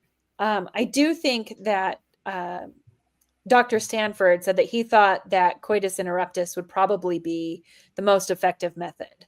If someone hasn't already had sex that day or ejaculated that day and they practice coitus interruptus, there's actually relatively few sperm in pre-cum. And so if you are able to do that successfully, you can actually get quite high rates of contraceptive power, I guess is how I would phrase that. But I haven't actually seen good data on the exact percentages on how effective that would be. But Dr. Stanford felt like that would be the most successful. Okay, one more comment here from Saints and Sources. Great presentation. Birth control and abortion are clearly possible. Would there be a reason to keep and preserve children of the prophet? Kind of an assumption of a very righteous offspring. Do you actually want to take that, Mark? I know that you had found, you guys had talked about one of the wives wanting to have a son named David. Yeah, there's that. I can talk about that. So that's so an interesting one. One of the wives that we have a lot more contemporary evidence about is there's Sarah Ann Whitney, and so we have the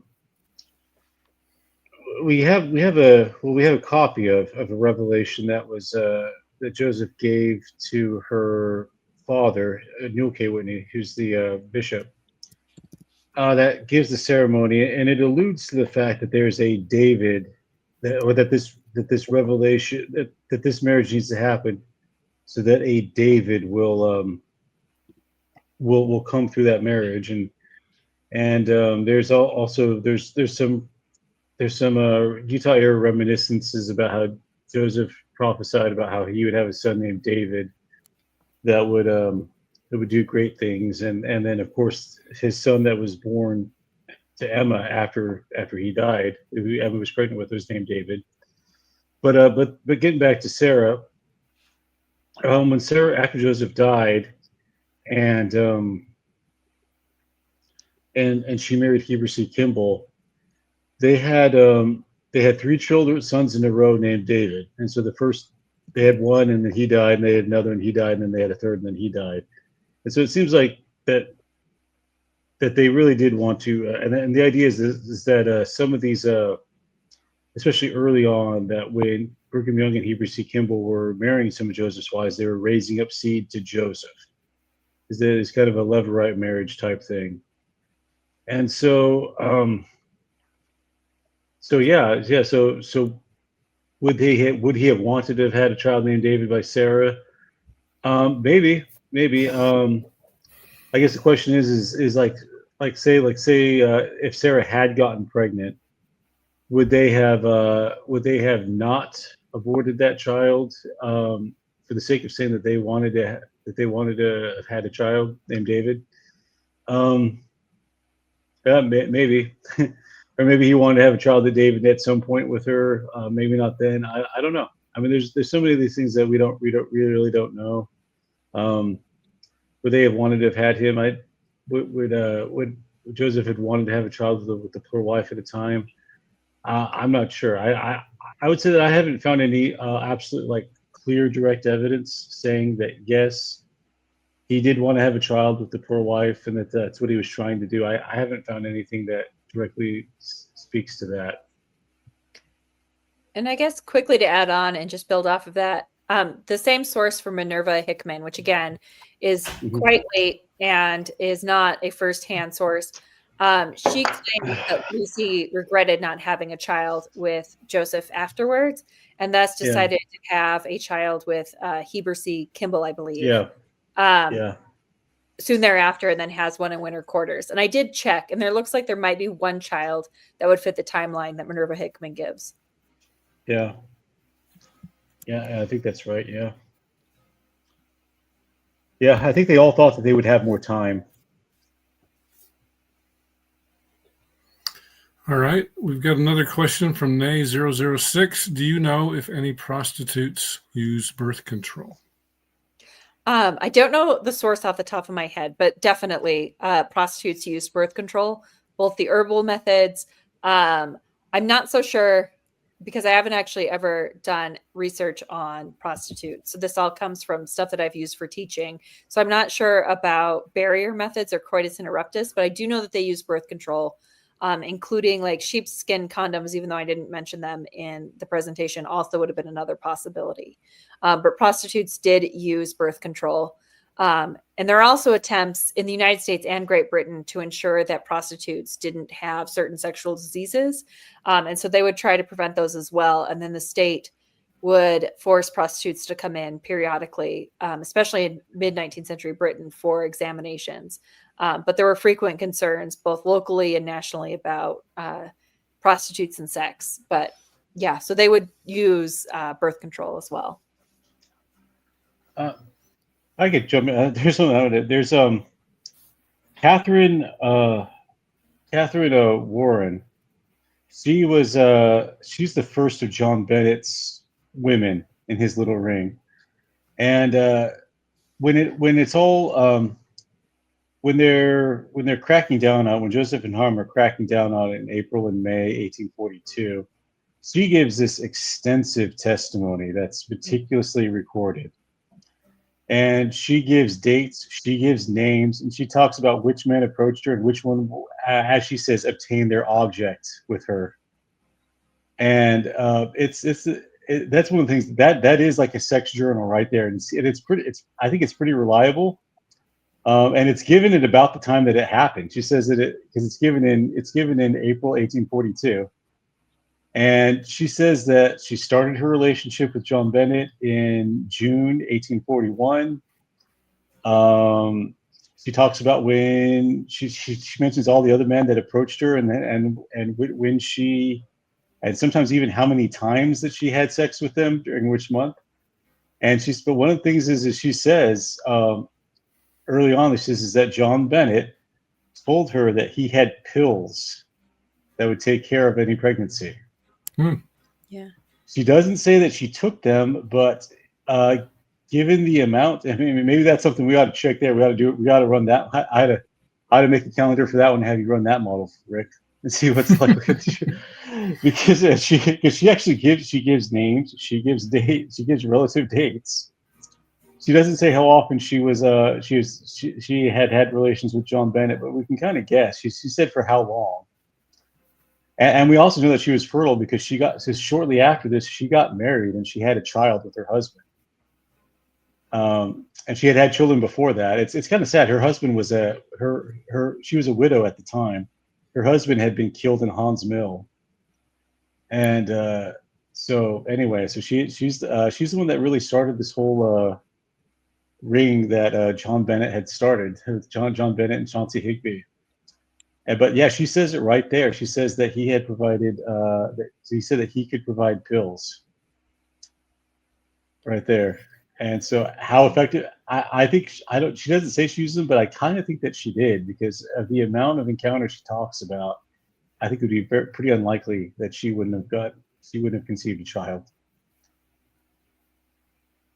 Well, and one of the things that's interesting about Bennett is they sometimes use, and I can't pronounce it because I never took French, but they sometimes use the French word for male midwife to describe John C. Bennett. Yeah. Accouché, I think you said in Yeah. my interview. I'm sure that is actually how it's pronounced, but yes. I took junior high French. It sounds good to me. So, Amanda, I have a question for you regarding. So, in one of your presentations, you had mentioned that a woman typically, especially in the 19th century, didn't know she was pregnant until, let's say, 16 to 20 weeks. For sure. Didn't know that she was pregnant for sure. I mean, she could have some idea before then. Yeah. So if a woman is finding out she's pregnant at 16 to 20 weeks, were they more likely to use mechanical or medicinal methods for an abortion?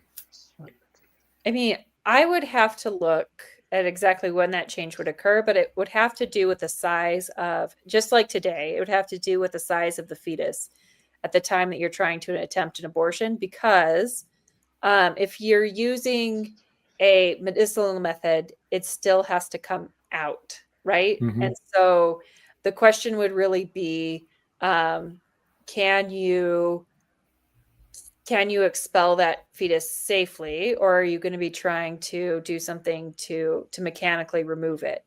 And so I'm not sure exactly when that changes. I think generally now you use a pharmaceutical abortion in the first trimester, and then usually after 20 weeks and in late term abortions, there's usually some sort of shot or medicine taken to end the fetus's life, and then they still have to induce labor to get out the fetus. And so I'm not sure when exactly that changes, but it would depend on the size of the fetus and the likelihood that they thought they could get it out without having to do stuff. Around 20 weeks, it's just hard to say. Well, part of it is I've only been pregnant twice, and I don't remember the size of fruit that is associated with 20 weeks. So I just don't know off the top of my head. We could look it up and probably figure it out, but. Okay. All right. There's one more question. Let's see here. Nay006. Any other ideas on Joseph's polygamy changing in his lifetime? It's kind of a broad question. I'm not sure I understand the question because, I think we've talked about this before Joseph died and after he died, polygamy did change pretty dramatically. Yeah. So I don't necessarily know exactly my guess is that one of the things is whether or not Joseph's polygamy changed over his lifetime. Like, it does seem as though, depending on where you start polygamy, it is initially infrequent and then ramps up over time. And so initially it seems rather tepid, and then you get this sudden burst of wives. And I think the question is asking about the ways in which it may have changed during his lifetime. You can see patterns. Again, there's not a lot of times where he explains this is what's happening. I wouldn't say that it starts off and then it just gets higher and higher as it goes. I think that it comes in spurts. It comes in waves. And so in late 1841, early 1842 is about when it starts. So he takes quite a lot of wives then. Most of them have legal husbands, not all of them. The first one, Louisa Beeman's the first, and she's in her mid-20s. She's not legally married, but then there's a bunch of that are legally married. And then the next one he takes who's not legally married is Sarah Ann Whitney, who he gets legally married to a husband that has a front husband. And then he never does that again, where he has one of his wives marry somebody as a front husband. And then there's a long dry spell from the middle of 1842 until about March or early 1843. And then there's this huge spurt again about the summer of 1843 is the height of polygamy. And then by the fall of 1843, he doesn't take any more plural wives. In 1844, polygamy is not as active as it was. Then after he died, then Brigham Young, Heber C. Kimball marry a bunch of more wives. Then polygamy increases quite a bit.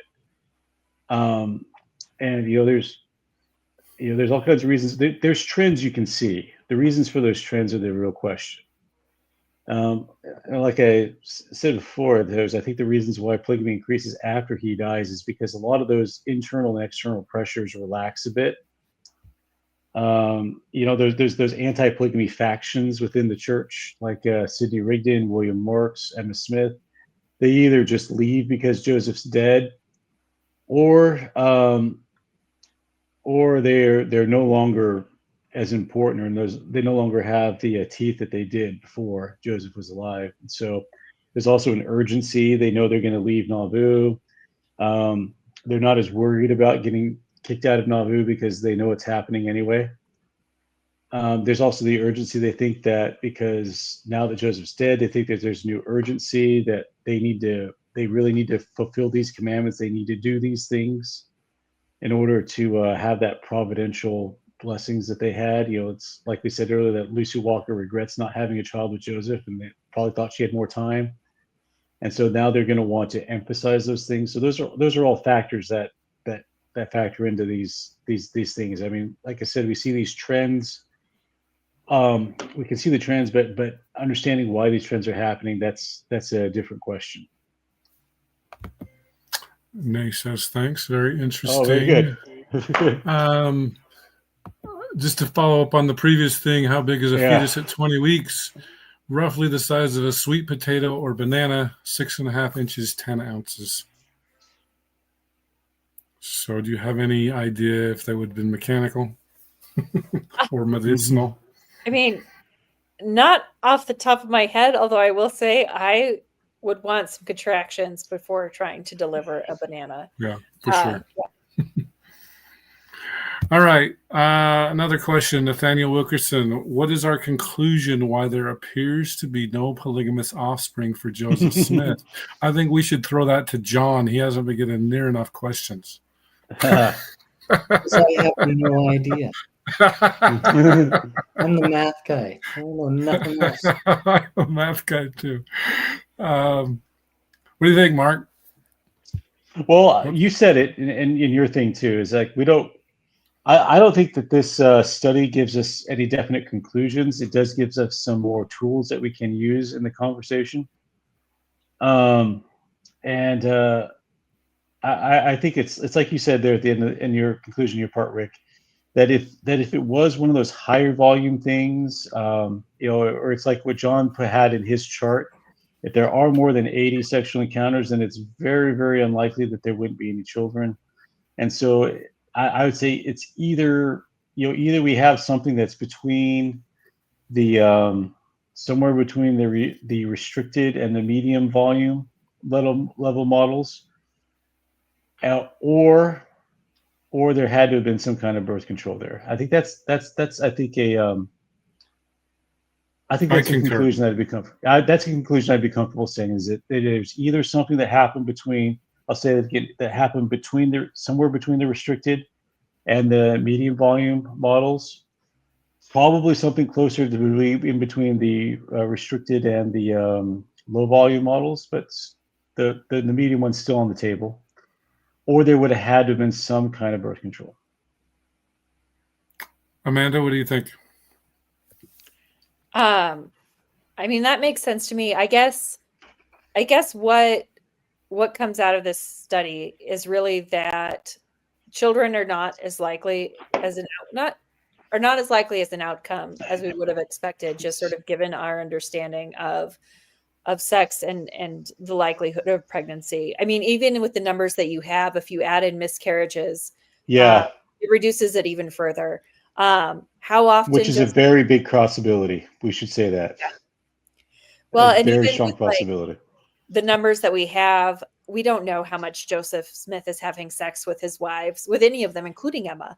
And so my guess is Emma's probably the one he's having the most sex with, although I'm coming out of that with all of my assumptions right. And so I think given the likelihood of how often he's having sex and the probability of children, if it's probably unlikely that he would have had children with polygamous wives. But it's there's so much speculation there that it's really uncomfortable. As Mark Tensmeyer has pointed out several times, it's uncomfortable for me as a historian to say any of these things with any sort of definiteness. I agree. I concur. Michael Ward answers Nathaniel, given the likely frequency of Joseph's encounters with his polygamous wives, 0 children seems a likely outcome, so we cannot say one way or the other. Okay. Yeah. And then Saints and Sources, was the monogamy theory ever considered? I'm not sure how to answer that. Emma had 8 pregnancies, 9 possible children. 5 of them died early or infancy. 4 lived to adulthood. I will say this study did come a little bit out of the monogamy theory. I saw a presentation where it's 99.99999% probable that Joseph should have had a kid, and so therefore, because he didn't have a kid, we can say that Joseph was a monogamist, which I took exception to some of the assumptions there, and that's why I asked Mark to do these models. So was it considered? I guess. I don't know. Yeah. If you wanted to talk about that, I mean, there's so I hadn't really looked into it, or I hadn't really watched it, but Rick did. We looked at Peter Brown's analysis on it, and I think we determined that he did a pretty good job with his math. We thought, but there was nothing wrong with the math. Well, he did a really good job with his math. I mean, the expected children I have an issue with, but he did his best. The frequency of sexual, I think Peter was going at it with the assumption that Joseph is trying to conceive a child with the poor wife, and a lot of his infrequent ones, if you just consider that there's multiple wives that's happening at the same time, I think the major difference between how he approached it and how we did is I actually put them out on a calendar. And I assume that all these are whereas his kind of acted like each one of them is happening in its own separate universe, right? And Joseph was having way more intercourse than even right. Way more. And so if you put even them, he said, well, even if he's having one of them with just once a month, and I thought, well, even if it's like if there's like eight wives and there's once a month with each of them, that's getting close to like every 2 or 3 days. It's like, and I don't know how Joseph wouldn't get caught. And it's just like that's why we thought that. So we wanted to have the high volume model. We wanted to look at and say what would be practically plausible and still be the highest we could do, and that's what we did with the high volume one. Right. Not something that's theoretically possible. One thing that would be practically plausible to do. And so that's one of the things. And of course, I'm not sure exactly what the question is the monogamy model.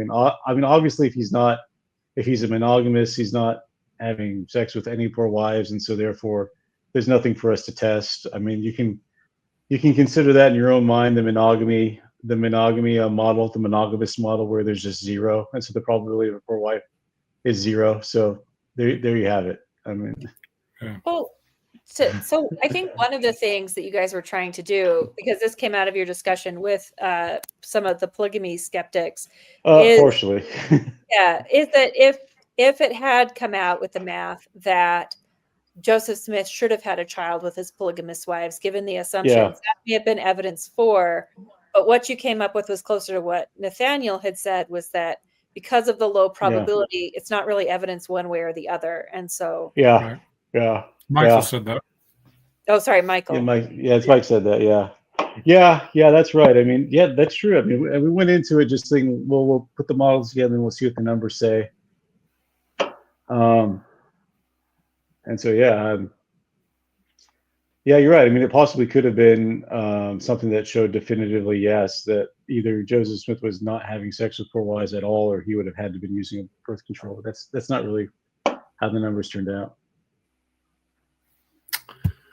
All right. Well, I know it's getting late. Eric Nordquist Yeah. said thanks to all. This was very informative analysis and commentary. Good night from Maryland. Okay, cool. All right. Alrighty. Thanks, everyone. Thanks Thank to Amanda, John, and Mark for joining me on this late night. And thanks for everybody for Yeah. joining us. So we'll see you all later.